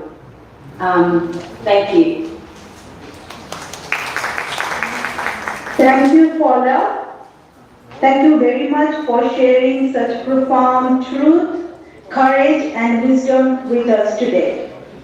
You have helped us understand the deep impact of international trauma, but you have also shown us the strength, identity, and resilience carried through your culture and your ancestry. We are grateful for your leadership, your honesty, and your unwavering commitment to supporting the next generation. Thank you again, and we are very much honored to have you here. Thank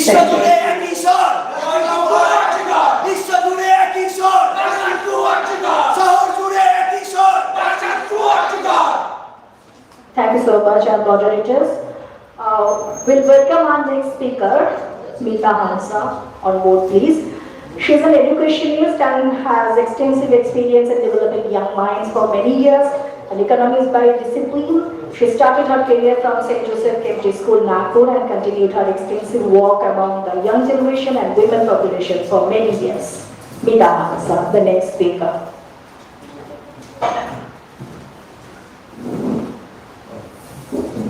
Thank you, ma'am.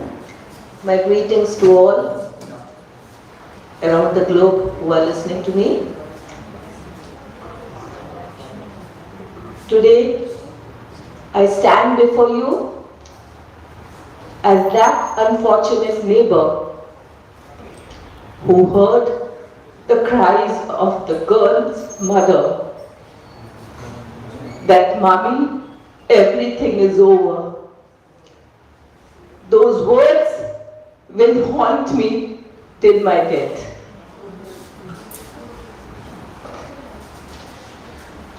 Today, I am expected to speak regarding gender bias. After thousands of years of human civilization, we still need a platform to speak about gender equality. We still continue to live in a society soaked in gender inequality. What an irony of life. From daily wage earners to elite professionals, from international corporations to education, healthcare, media, and entertainment, women across every field still face injustice and discrimination. Their efforts are doubted, their abilities questioned, and their struggle ignored. From early childhood, a girl is treated as a liability, someone who must be shielded from the world, restricted in her choices, and shaped to fit society's expectation. Parents are often in a hurry to get her married off to a man who will take care of her, as though she cannot take care of herself. And because of this mindset, only a few girls manage to reach their true potential or climb to the pinnacle of their careers after overcoming unimaginable hardships placed before her simply because she was a woman. Even when a woman reaches the top, she is forced to repeatedly prove that she is equal, constantly justify her competence, constantly fighting stereotypes. Why does a patriarchal society feel the need to dominate her? Why is her opinion so easily thought worthless? Why her emotions and creativity treated as weakness? Does a man feel insecure? I often ask myself. Nature may not have given her brutal strength, but still she has been blessed with far greater strength, resilience, emotional courage, endurance, and compassion. And these qualities are exactly what today's world is losing. In today's world, loving, caring, sharing are slowly being faded. And if women who embody these qualities are denied the opportunity to excel and uplift the society, where are we heading? Are we teaching our children that crushing your rival makes you more powerful? Are we preparing a generation that kills its conscience before they reach their adulthood? I shudder at the thought. Every morning, I pray to the Almighty to keep our conscience alive and stop this growing darkness from overtaking us. Because if we fail to respect and protect women, and if we fail to give them dignity, equality, and freedom, then we fail not just as individuals, but as a civilization as a whole. Thank you. We demand justice! We demand justice! We deserve justice! We deserve justice! My heartfelt thanks to Abhaya Mancha. Thank you for speaking out, for amplifying the voices of the survivors, and for being a force for change May your message echo far and wide, inspiring a world where every woman and girl can live free from fear and violence. Here we welcome our next speaker, Dr. Deepshika Dhar, an outstanding research scholar who has recently completed her PhD from JNU. Along with that, she Recording in progress. Sorry. Along with that, may I continue?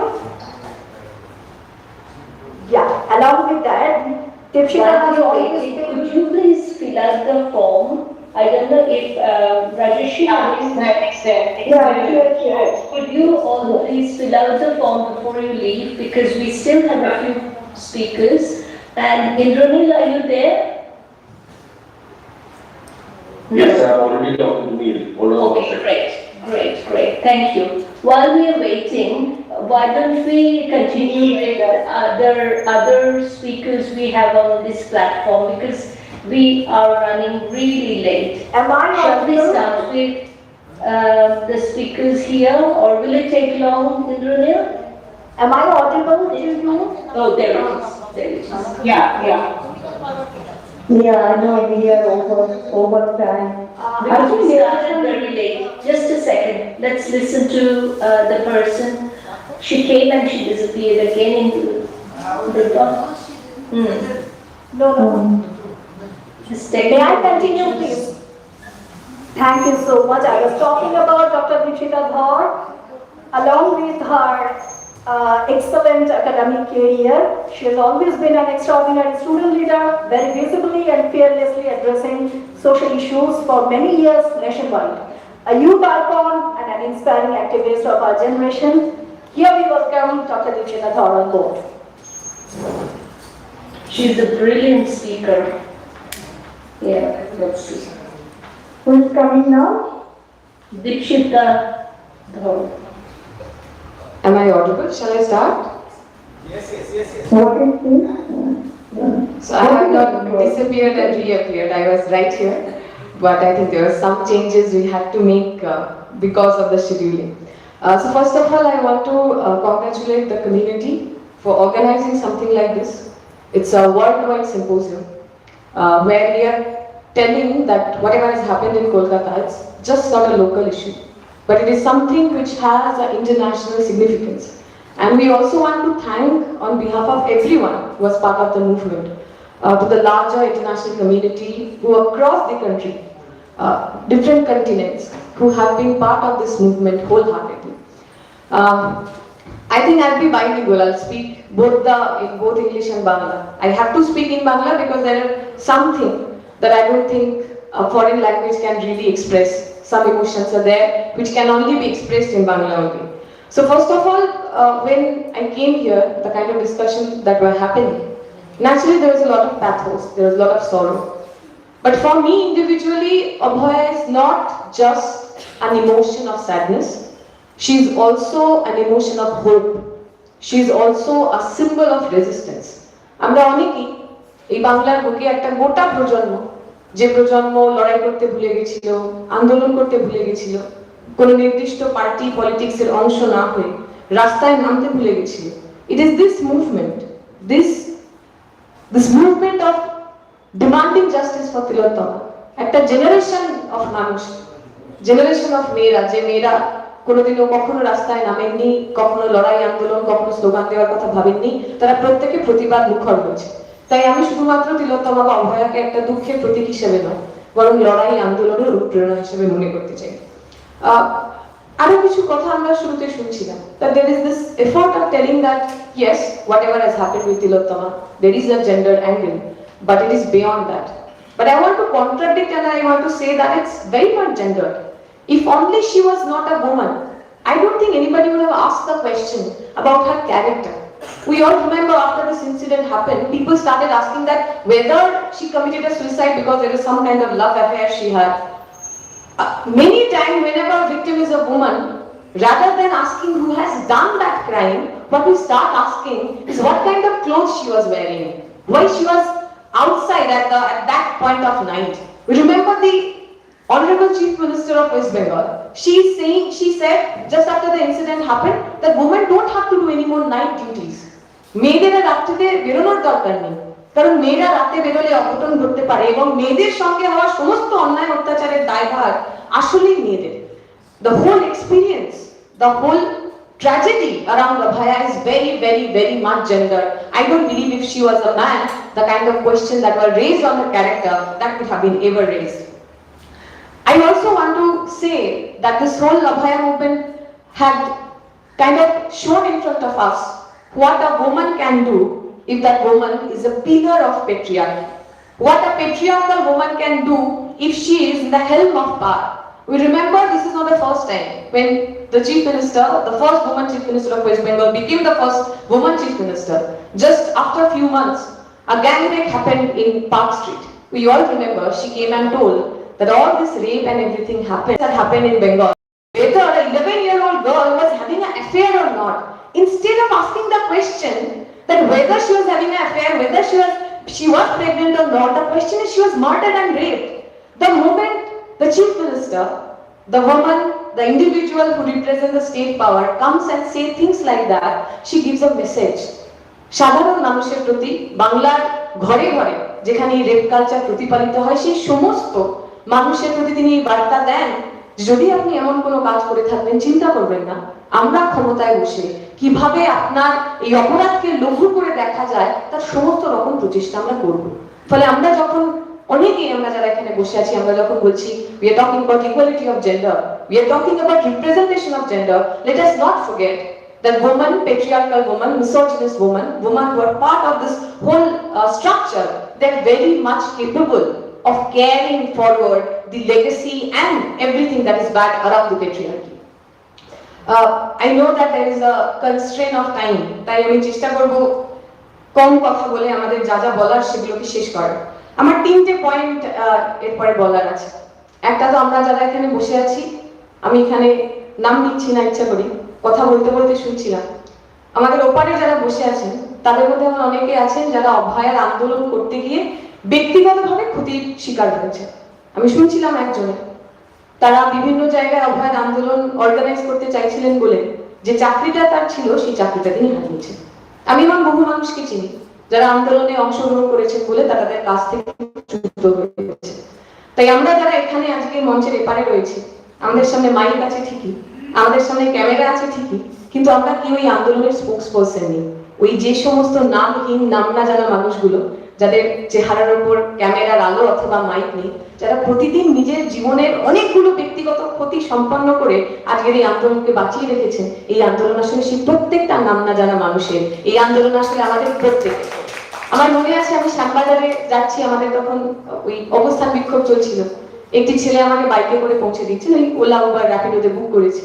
তো ছেলেটি কথা বলতে বলতে তিনি জানান যে তিনি এই মুহূর্তে যে শাসক দল সেই শাসক দলের সমর্থক। লম্বা কথা আমরা বলি, তারপর তিনি যখন আমাকে নামিয়ে দেন, আমি যখন ওকে ভাড়াটা পে করতে যাই, উত্তর দেয় তুমি আমাকে জাস্ট 1 টাকা দাও আর আমি টাকা নেবো না। বললাম কেন? ও বললো যে আমি তো তোমাদের সঙ্গে লড়াই আন্দোলনে দাঁড়াতে পারছি না, আমি শাসক দলের সমর্থক, কিন্তু এই লড়াই আন্দোলনের সঙ্গে আমি একসাথে রয়েছি আমার বাড়ির একটা ছোট্ট বোনের জন্য। এটা ভেবে নাও তুমি একজন দাদা হিসেবে আমি তোমার আন্দোলনের সঙ্গে থাকলাম, আমি টাকা নেবো না, তুমি আমাকে 1 টাকা দিও। আমার কাছে একটা মানুষের রাজনৈতিক কোন দলে তিনি ভোট দেন, কোন জার্সি পরেন, তার চেয়েও বেশি গুরুত্বপূর্ণ ওই জার্সির ভিতরের মনটা, সেটার মধ্যে এখনো মানবিকতা আছে কিনা, সেটার মধ্যে এখনো পরিবর্তনের এতটুকু স্ফুলিঙ্গ আছে কিনা। আর যে দুটো কথা বলে শেষ করার, আমার মনে পড়ছে একটু আগে একজন বক্তা বলছিলেন, she was talking about the jingling bangles, the jingling bracelet, যে একটা যদি হাতে মানে চুড়ি থাকে সেটাতে আওয়াজ হয় না, অনেকগুলো হলে চুড়ি হয়। এবং আমাদের ক্ষেত্রে এই আন্দোলন করতে গিয়ে আমরা এই একটা জিনিস খুব ফেস করেছিলাম। বিভিন্ন লড়াই আন্দোলনে আমাদের সঙ্গে যারা হাঁটছেন তারা অনেকে বলে ফেলছেন যে পুলিশটা কি হাতে চুড়ি পরে বসে আছে। হাতে চুড়ি পরে বসে থাকাকে আমরা ছোটবেলা থেকেই দুর্বল হওয়ার প্রতীক হিসেবে মেনে নিয়েছিলাম, কিন্তু এই অভয় আন্দোলনের মধ্যে দিয়ে যেভাবে মেয়েরা সেটাকে কাউন্টার করেছে এবং বারবার বলেছে যে আমার হাতে চুড়ি পরা থাকতে পারে অথবা না পারে, আমার হাতে চুড়ি আমাকে দুর্বল করে না। আমরা যেন সেই স্পিরিটটা, এই যে the spirit of being a woman and the spirit of being as powerful as anyone else, এই স্পিরিটটাকে আমরা যে এমবাইব করেছি। এবং একজন আফ্রিকার মানুষ তিনিও যে সেই একই কথা বললেন, this is somehow connects the resistance across different continents. It somehow connects the resistance of women irrespective of their gender and their race and their class that they are coming from. এবং শেষ যেটা বলে শেষ করার, অভয়ের মা বাবা এখানে বসে রয়েছেন। আমি প্রথমবার যেদিন ওনাদের বাড়িতে গেছিলাম, আমার মনের মধ্যে কি হয়েছিল সেটা আমি হয়তো ভাষায় প্রকাশ করতে পারবো না। কাকু যখন বলছিলেন যে খুব কষ্ট করে আমি স্কুলের ড্রেস সেলাই করতাম এবং আমার মেয়েকে আমি পড়াশোনা করানোর ডক্টর বানানোর স্বপ্ন দেখেছিলাম, আমি কাকু কাকিমার মুখের মধ্যে আমার মা বাবার ছবি দেখতে পেয়েছিলাম। আমার বাবা একজন ফ্যাক্টরিতে কাজ করতেন, মাঝে মাঝে সেই ফ্যাক্টরি লক আউট হয়ে যাওয়ার কথা হতো। আমি আমার বাবা মার চোখে যে স্বপ্ন দেখেছিলাম যে যেভাবেই হোক আমরা একটু কষ্ট সহ্য করবো। আমার মা হয়তো নতুন শাড়ি পরেননি অনেকদিন, কিন্তু আমার মেয়েটাকে একটু ভালো পড়াশোনা করবো, মেয়ের নামের আগে একটু ডক্টর লেখা থাকবে। আমি যতবার ওনাদের কথা শুনেছি আমার মনে হয়েছে আমি আমার মা বাবার কথা শুনছি। আসলে এই যে খুব জেদি মা বাবারা, গরিব খেটে খাওয়া পরিবারের মা বাবারা, যাদের বহু বছর ধরে বলা হয়েছে আসলে আমাদের স্বপ্ন দেখার সাহস নেই, আমাদের স্বপ্ন দেখার অধিকার নেই, এই যে জেদি মা বাবারা আমাদের হয়ে স্বপ্ন দেখলেন, আমাদের স্বপ্ন পূরণ করতে সফল করলেন। আমি আমার এবারে পিএইচডি থিসিস সাবমিট করার সময় আমার পিএইচডিটা তিলোত্তমা, তামান্না সহ আর অনেককে ডেডিকেট করেছি। আসলে তিলোত্তমারা আসলে আমাদের মতো অনেকে, আমরা যারা শুধুমাত্র কারোর অমুক তমুক হতে চাই না, যারা আমাদের নিজেদের পরিচিতি বানাতে চাই, এইরকম জেদি মা বাবা, এইরকম শিরদাঁড়া টান টান মা বাবা যেন বাংলার প্রতি ঘরে জন্মায়, আমি এইটুকুনি বলবো। এবং যে কথা বলে শেষ করা, একটা ছবি আপনাদের মনে আছে, এখানেও সেই ছবি রয়েছে। এটা আমাদের খুব দুঃখের বিষয় যে মেয়েটির নামের, নিজের নামে পরিচিত হতে চেয়েছিল, আজকে তার নাম আমরা এখানে নিতে পারি না, কিন্তু তার একটা অবয়ত্ত রয়েছে যে ছবিটায় কানে একটা বোঝা ফুল। এবং আমাদের সবার জন্য ওই ওই ছবিটাই যেন কোথাও একটা অনুপ্রেরণার জায়গা, ওই ফুলটাই যেন আমাদের কাছে আমাদের রেজিলিয়েন্স, আমাদের হোপ, আমাদের লড়াই, সেই সমস্তটা কিছু যেন ওইটুকুনি ফুলে এম্বডিমেন্ট হয়ে রয়েছে। কমরেড মাহমুনা বলার সময় বলেছিলেন, এটা কবিতার কথা বললেন যে ये दुपट्टा तेरे सर पे अच्छा लगता है, সেটা থেকে একটু অনুপ্রাণিত হয়ে দুটো লাইন বলে আমি শেষ করব। वो फूल उसकी माथे पे अच्छा लगता था, वो फूल उसकी माथे पे अच्छा लगता था, वो फूल ही हमारा परचम बन गया। ওই ফুলটাই আমাদের জন্য আমাদের পতাকা হয়ে গেছে। পশ্চিমবঙ্গের মেয়েরা সারা দুনিয়া জুড়ে যে সমস্ত মেয়েরা স্বপ্ন দেখে, তাদের হাতের চুড়ি, তাদের কানের ফুল, এভাবেই আমাদের পরচম, এভাবেই আমাদের পতাকা হয়ে উঠুক। তিলোত্তমার আন্দোলন আসলে বিশ্বজুড়ে মেয়েদের মানুষ হিসাবে বাঁচার আন্দোলন। আমরা যেন সবাই একসাথে এই আন্দোলনের প্রতি থাকতে পারি, এটুকু বলে আমার কথা শেষ করছি।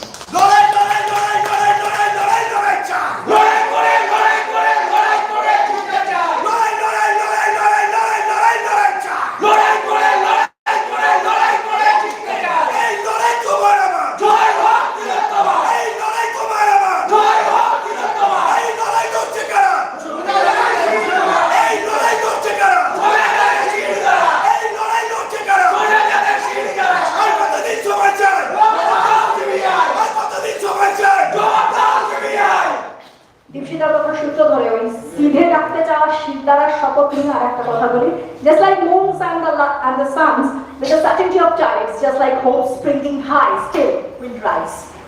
Thank you, Dipsita. Your voice has echoed across borders, cultures, and communities, inspiring a global movement to end violence against women and girls. Thank you for being a part of collective effort, amplifying the voice of survivors and advocating for a world where every woman and girl can live free from fear and violence. Together, let's continue to spark change and create a brighter future for all. I'd like to call upon our next speaker, Bonna Tutu. Or Dallas, please. Bonna Tutu is a fierce tribal woman leader from the soil of Bhuti, from the struggle for land, the struggle for wages, to the fight against violence against women. Bonna is known throughout the state today for her indomitable fight. Here we have Bonna Tutu. নমস্কার, আর একবার নমস্কার জানাই যে অভয়ের মা বাবা উপস্থিত আছে, আর উপস্থিত আছেন সকলকে আমি শ্রদ্ধা ভালোবাসা জানাই। এই তিলোত্তমার কেসটা পুরো 1 বছর থেকে বেশি হয়ে গেল। সেই দিনটা মনে করলে এখন আমরা মোমবাতি আর ধূপ দিয়ে আমরা সেটাকে স্মরণ করি। এইটাই কি শেষ দিন যে একটা মোমবাতি আর ধূপ দিয়ে তার স্মরণটা সভাটা শেষ করলাম?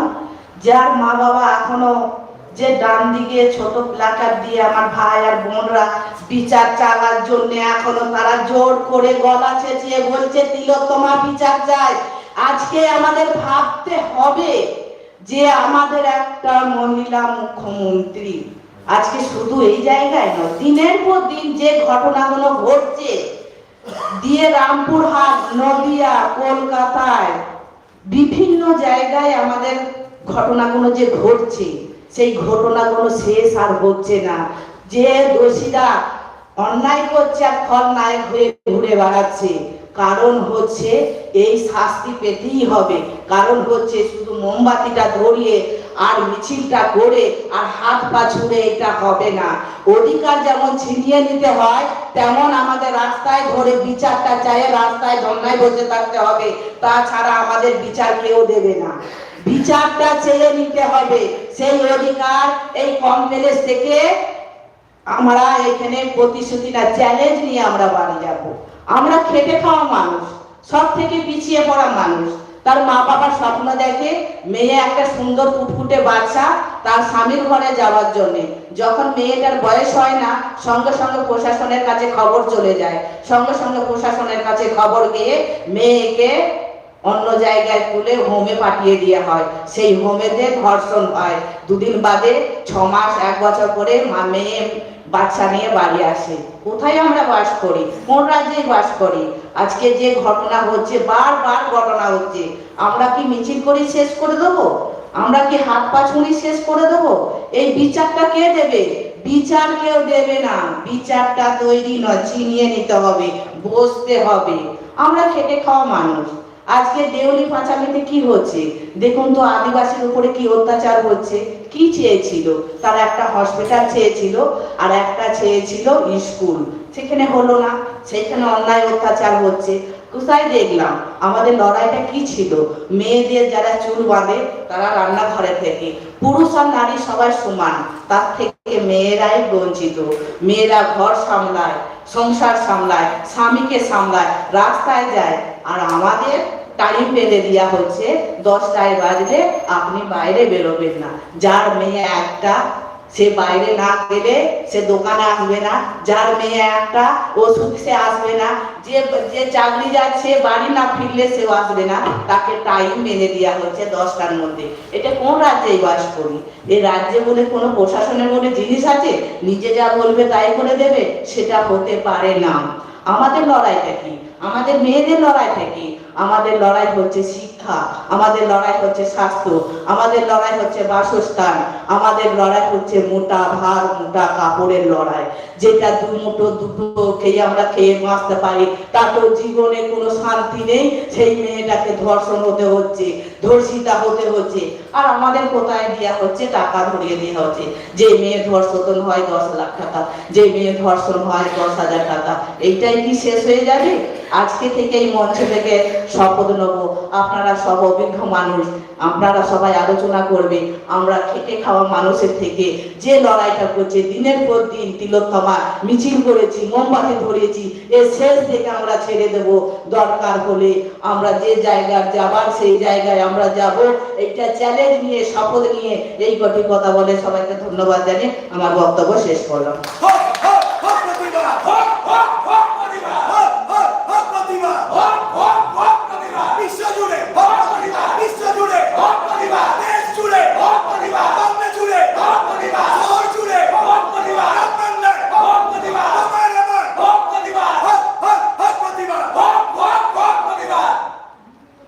প্রতিবাদ তো আমাদের করতেই হবে।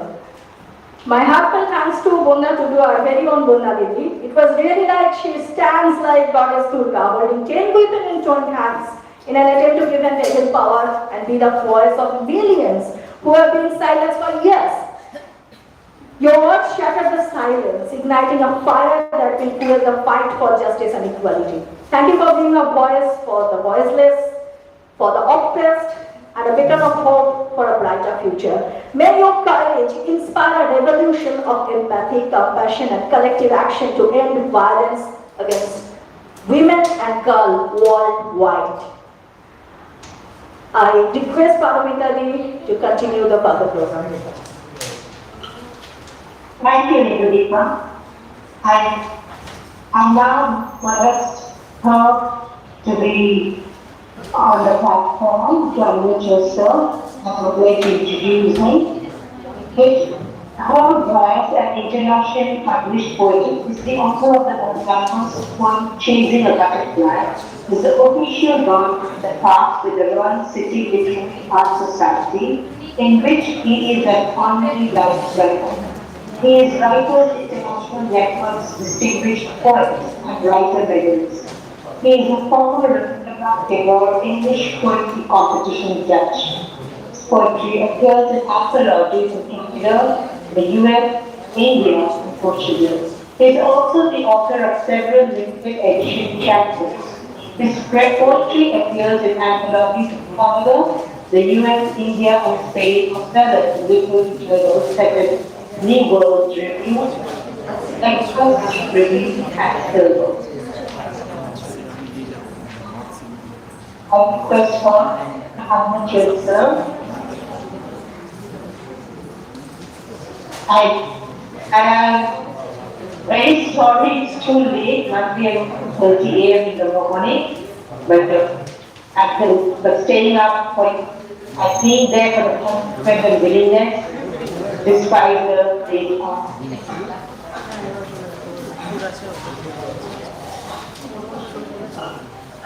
Are you there?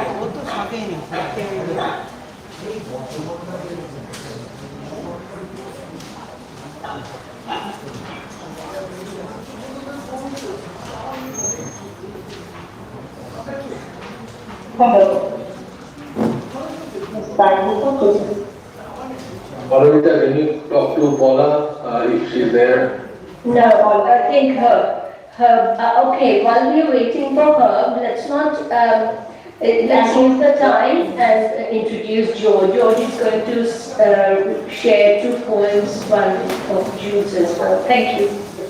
Thank you. So I would now like to introduce George. George is an internationally known poet and a Vietnam veteran. He has published 4 books of poetry and has been published in numerous literary magazines and anthologies.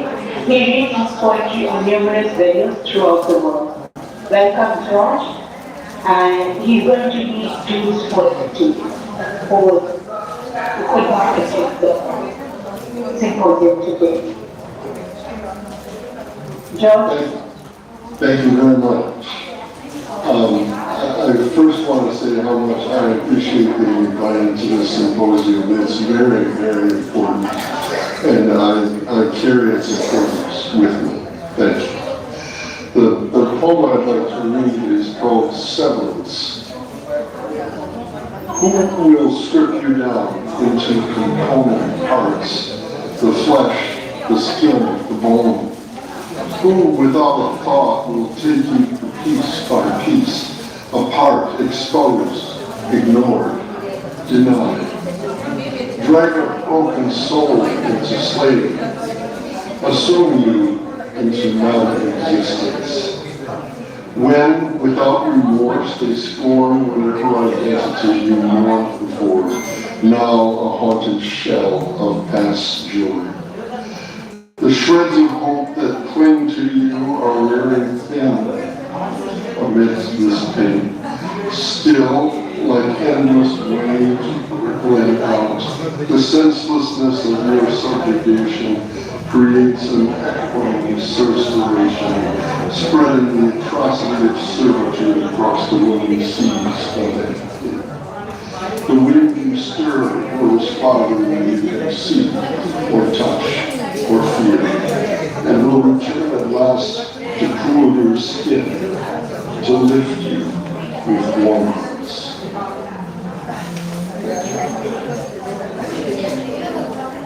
Thank you, Joe.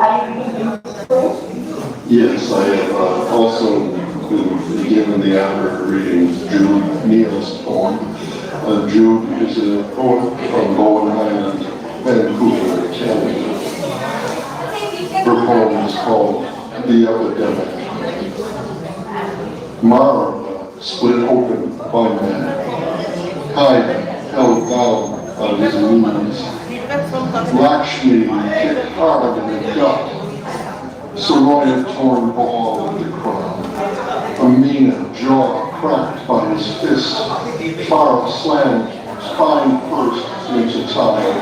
Jade's ribs folded under bleeds. Nura strangled until scars burst.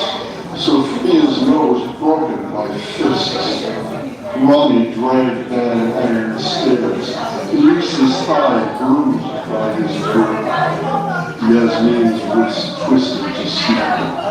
Mai shoved face first into gravel. Samira bitten deep in the neck. Adela's ear yanked to the lead. Tara's shoulder wrenched from its socket.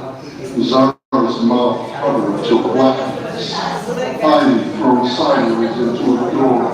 Hannah kicked while already curled. Dahlia's spine whiplashed on concrete. Mad dogs dragged into the light. Every man flinches at the smear of their name. Thank you, George, for reading this deeply powerful poem. The poem you brought this to life with every line resonates with truth and urgency. You didn't just read the pain, you honored the women behind it. Your words remind us why we gather here today to confront what is too often hidden and to strengthen our commitment to ending gender-based violence. And to your poem, George, Severian, which with such honesty and depth you had read. You just described suffering, it made us feel it, sit with it, and understand the weight of spirit stripped and silent. Yet, amid the darkness, your words carried stirring of hope, empathy, and the promise of justice that resonates long after it. Personally, I was moved by how the verses remind us that every act of awareness, every ray of passion, can heal, return to lift and heal your weak voice to the invisible and increase your touch all skills. Thank you so much. I have to come back to Haravita. Do you think Harv is available to read his? I don't think that's right. He is here, but he is not responding. Okay, in that case, we have to move on. Just asking, Indudipa, have we had everyone, all the speakers spoken from the press club? Yes, we have completed our scheduled program. I cannot hear you though. Am I audible? Yeah, you are audible, but it's not very clear. That's yeah, we have finished the scheduled program at this club. Great. Thank you, Indudipa. Just a second. Madhumita, would you like to announce the winners of the posters? And then we will finish with the vote of thanks by Indronia. If there is nothing else. Yeah, sure. Yeah, sure. So shall I? Yeah. As part of this Global Orange Day Symposium, we are thrilled to celebrate not just voices and stories, but action and empowerment. Today, I'm proud to take a meaningful step in supporting the creative journeys of young women and girls by announcing 3 awards of annual Canva subscriptions for 12 months for women who are struggling to learn online schooling in Afghanistan. Thanks to Virtual School of Australia, and they're doing it against all odds. These awards are more than prizes. They are an investment in talent, confidence, and opportunity. By equipping our emerging artists with world-class digital tools, we hope to nurture their storytelling, amplify their creative power, and encourage them to keep shining on the world stage. Now, before we proceed to the awards, I just want to share a few sentences about us, that is Initiatives for Women in Need, which is a volunteer-led organization founded in 2013 in Canberra, Australia.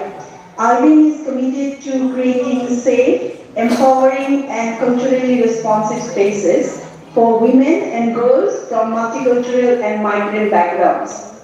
Since 2014, Orange Day Symposium has been IRIN's signature annual event to observe United Nations declared 16 days of Orange Day activism period from 25th November to 10th of December, a platform where we confront violence against women and girls, challenge racism, and celebrate women's resilience, creativity, and leadership. This year marks our 11th year, and we hosted IRIN's 2025 Orange Day Symposium last Saturday on 29th of November.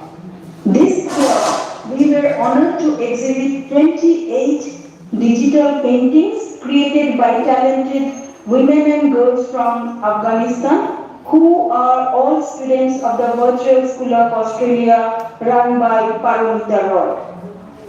Their artworks speak of strength, identity, longing, and hope. Each piece a powerful reminder that creativity can flourish even in the most challenging circumstances. We all know what circumstances women in Afghanistan are in now.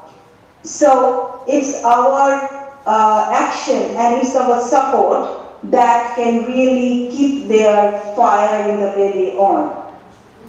Our symposium participants were invited to vote and select their top 3 choices. From this process, 5 outstanding finalists emerged. And I'm very happy to announce these 5. All of these actually 28 paintings were just awesome. It was very difficult to choose, but we needed to choose to give those awards.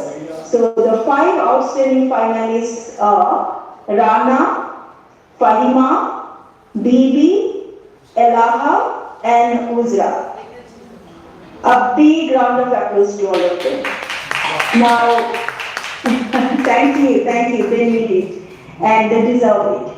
And it's our privilege to announce the top 3 winners out of these 5 finalists of this digital painting exhibition with the spirit of encouragement and solidarity. And these 3 are Rana, Fahima, and Bibi. Now from Ivy, please. And I'm also very happy to announce the painting by Rana, which is Let Her Fly, is going to be used by Ivy in all our future Orange Day Symposium event as a symbol of the Orange Day activism period.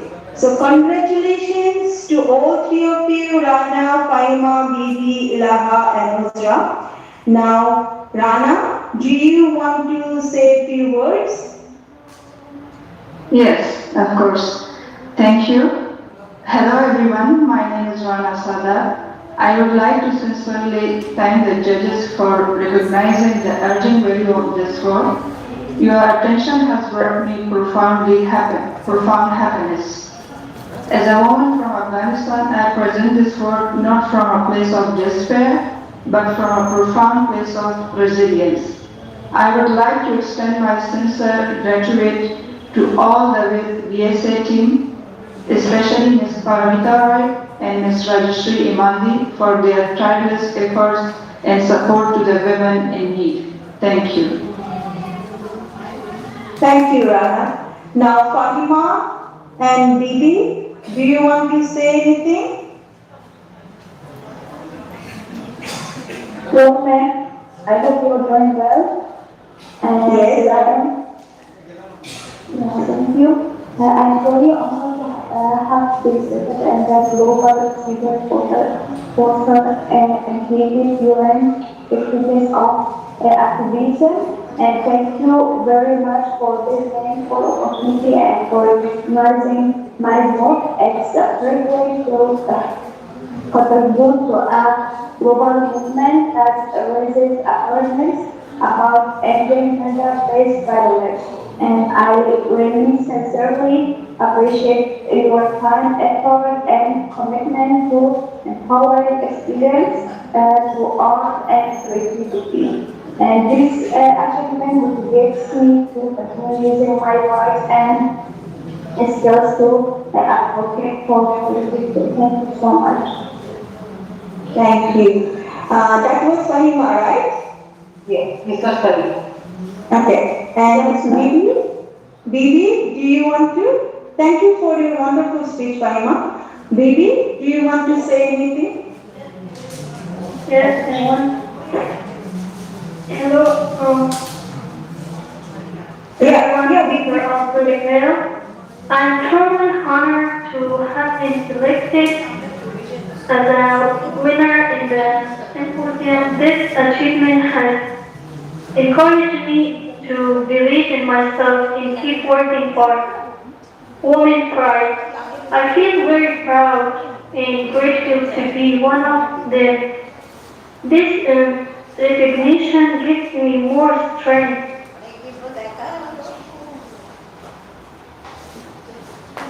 Thank you. Yes, thank you, Bibi. Now, Ilaha and Uzra, we will be, there will be surprise gifts for both of you. And Eileen, from Eileen's side, as I said, that Rana's painting letter fly will be a symbol for Eileen's Orange Day Symposium's Orange events going forward. But others who have participated in this Eileen painting competition or the exhibition on the 29th November, we would like to help all of you, and we will see going forward how we can do this. So thank you all. You all were wonderful, great, and so just keep doing, keep painting, keep expressing yourself. You all are just wonderful. And we will be always by your side, and we will always try to help you in whatever way we can. Thank you from all of us. Now, the last thing I would like to request you all for your feedback forms. And it's in the chat now. The link has been shared in the chat. So please, all of you, the participants, speakers, please look at this feedback form. And if you can complete and send it back to us, that would be just wonderful. Because we are going to publish this, the speeches and the proceedings next year, early next year, and if we can get your response, probably we can do a report or based on your feedback. Also, it will help us improving our next event. So please remain connected with us and keep in touch. So from my side, Madhumita and I signing off, and a very, very good afternoon to you all in Calcutta. Good night to others, good morning in other parts of the world, and to my Australian colleagues, and we have a wonderful evening. Like the way in Australia we say, have a nice one. Thank you.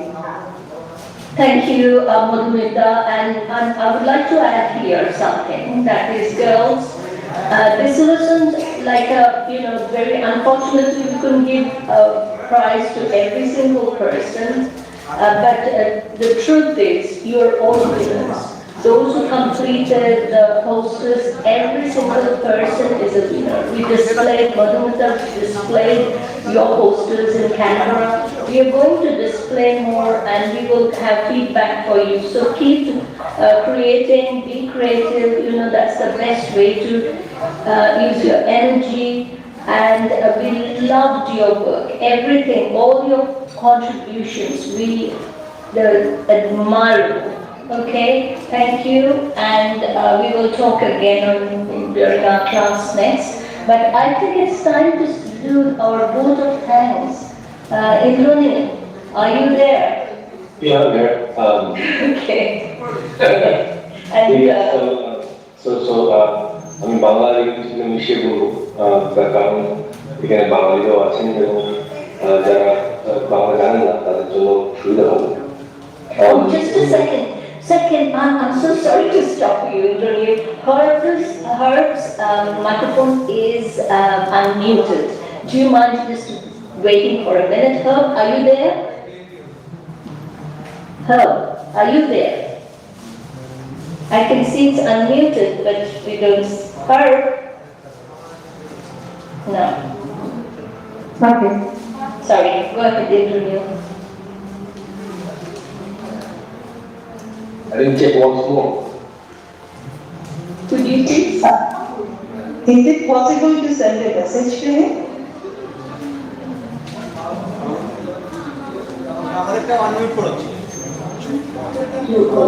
Early hours in the morning,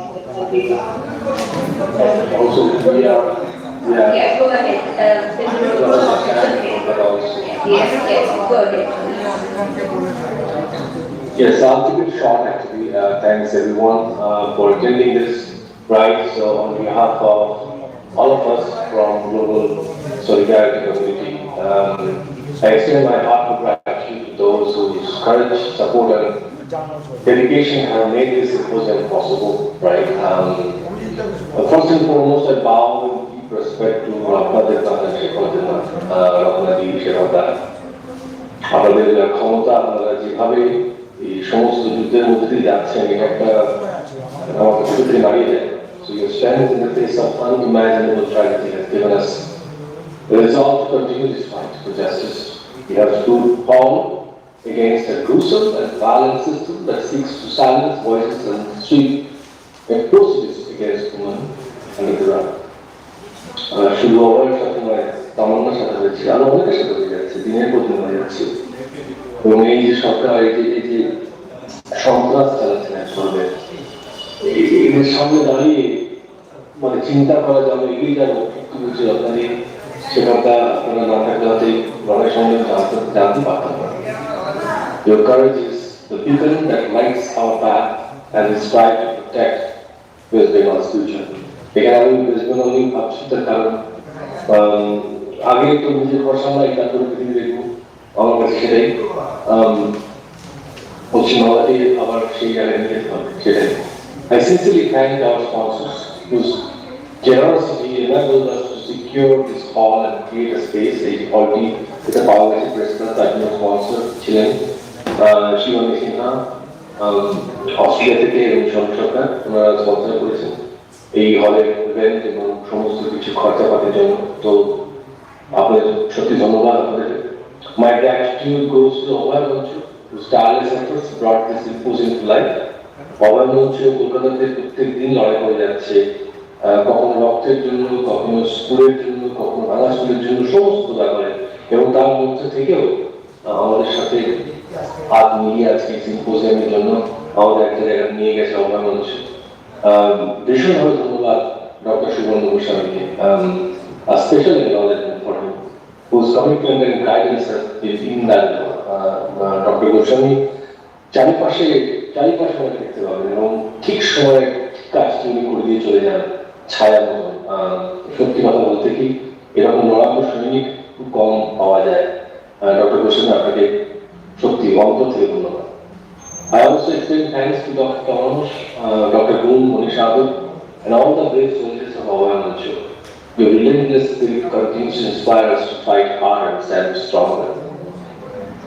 Monisha আজকে বললেন আমাদের সবাইকে এবং ওনার যে বলার মধ্যে উনি কথা বলেছেন যে আমরা সত্যি কথা বলতে কি আমরা নিজেদের জন্য অপেক্ষা এসেছি সত্যি কথা বলছি এইটাতে বিরত হবে একটা বলায় নদী বসে গেছে এরকম একটা জায়গায় যেখানে কম দিতে পারছি না এই জায়গা থেকে বিরত হবে ये घुटन ये महसूस इससे छुटकारा जरूर मिले A heartfelt appreciation to Nilanjan Banerjee, who ensured all technical requirements were flawlessly arranged.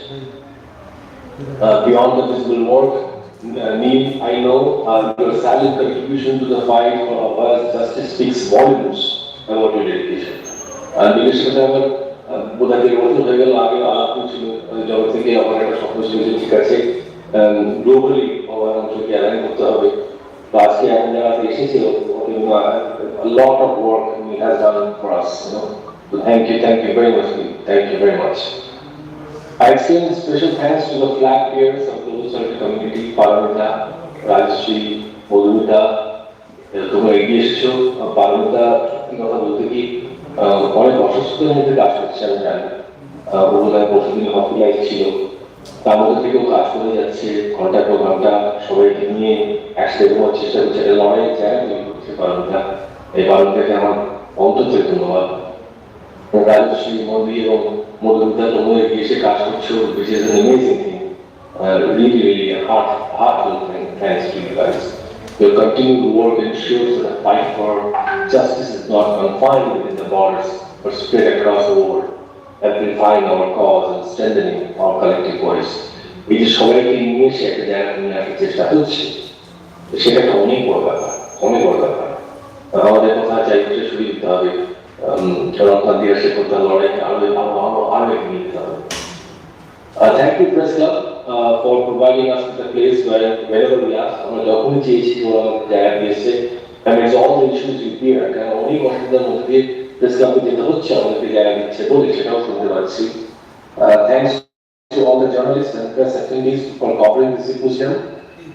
যারা এসেছেন আজকে কভার করতে তাদেরকে ধন্যবাদ অন্তর থেকে আপনারা যে গীতাপাঠ থেকে বিরত থেকে এখানে এসে আমাদের কভার করছেন এটা আমাদের সত্যি ভাগ্যের ব্যাপার তার কারণ এখন বোধ হয় কলকাতার সমস্ত জার্নালিস্ট আমাদের ব্রিগেড গ্রাউন্ডে গীতাপাঠের কভারেজ করছেন আমরা সেই জায়গাতে চলে গিয়েছি এখন and we are pleased that you have come to cover us instead of talking about politics by religious life.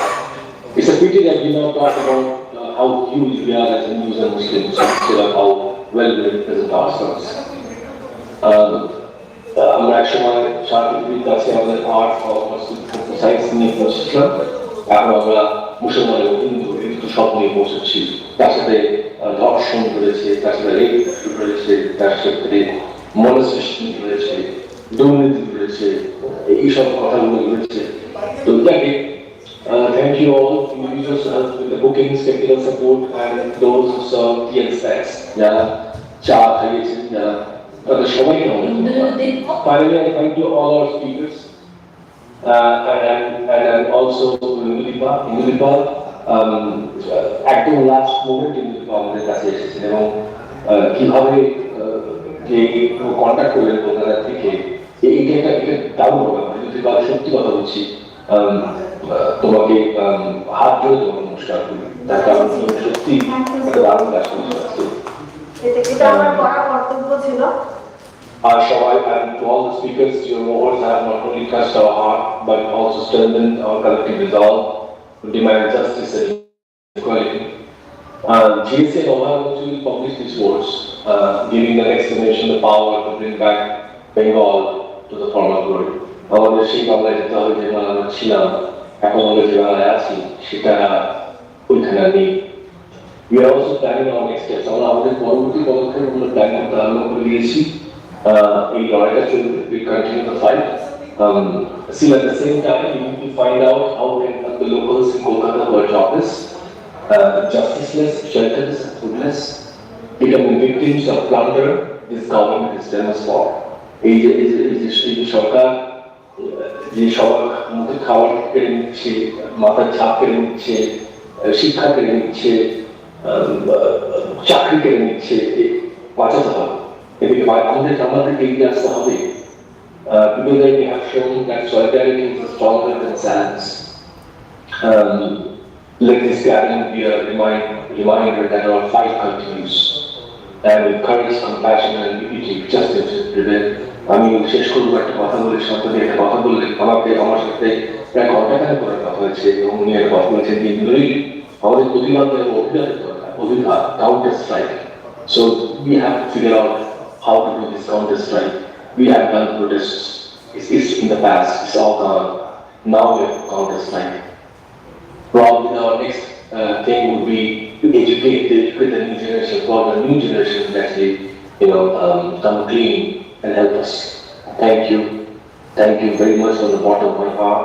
আমি আমার ইমোশনটাকে তুলে রাখতে পারছি না, আমার প্রচণ্ডভাবে মানে অসুবিধা হচ্ছে কথা বলতে। এই যে সেমিনারটা হলো, এই যে সিম্পোজিয়ামটা হলো, আমাকে ইমোশনালি অনেক বেশি চার্জ করেছে, আমাকে অনেক শক্তি দিয়েছে। আমি আগ্রহ এবং আমি চাই আপনারা সবাই আবার আসুন, come to this stage and fight with us. Thank you very much. Thank you.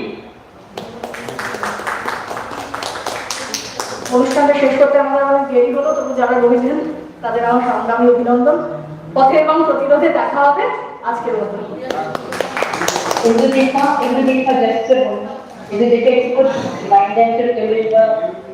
Forms which are present there. Yes, we have collected the forms. We have collected the forms.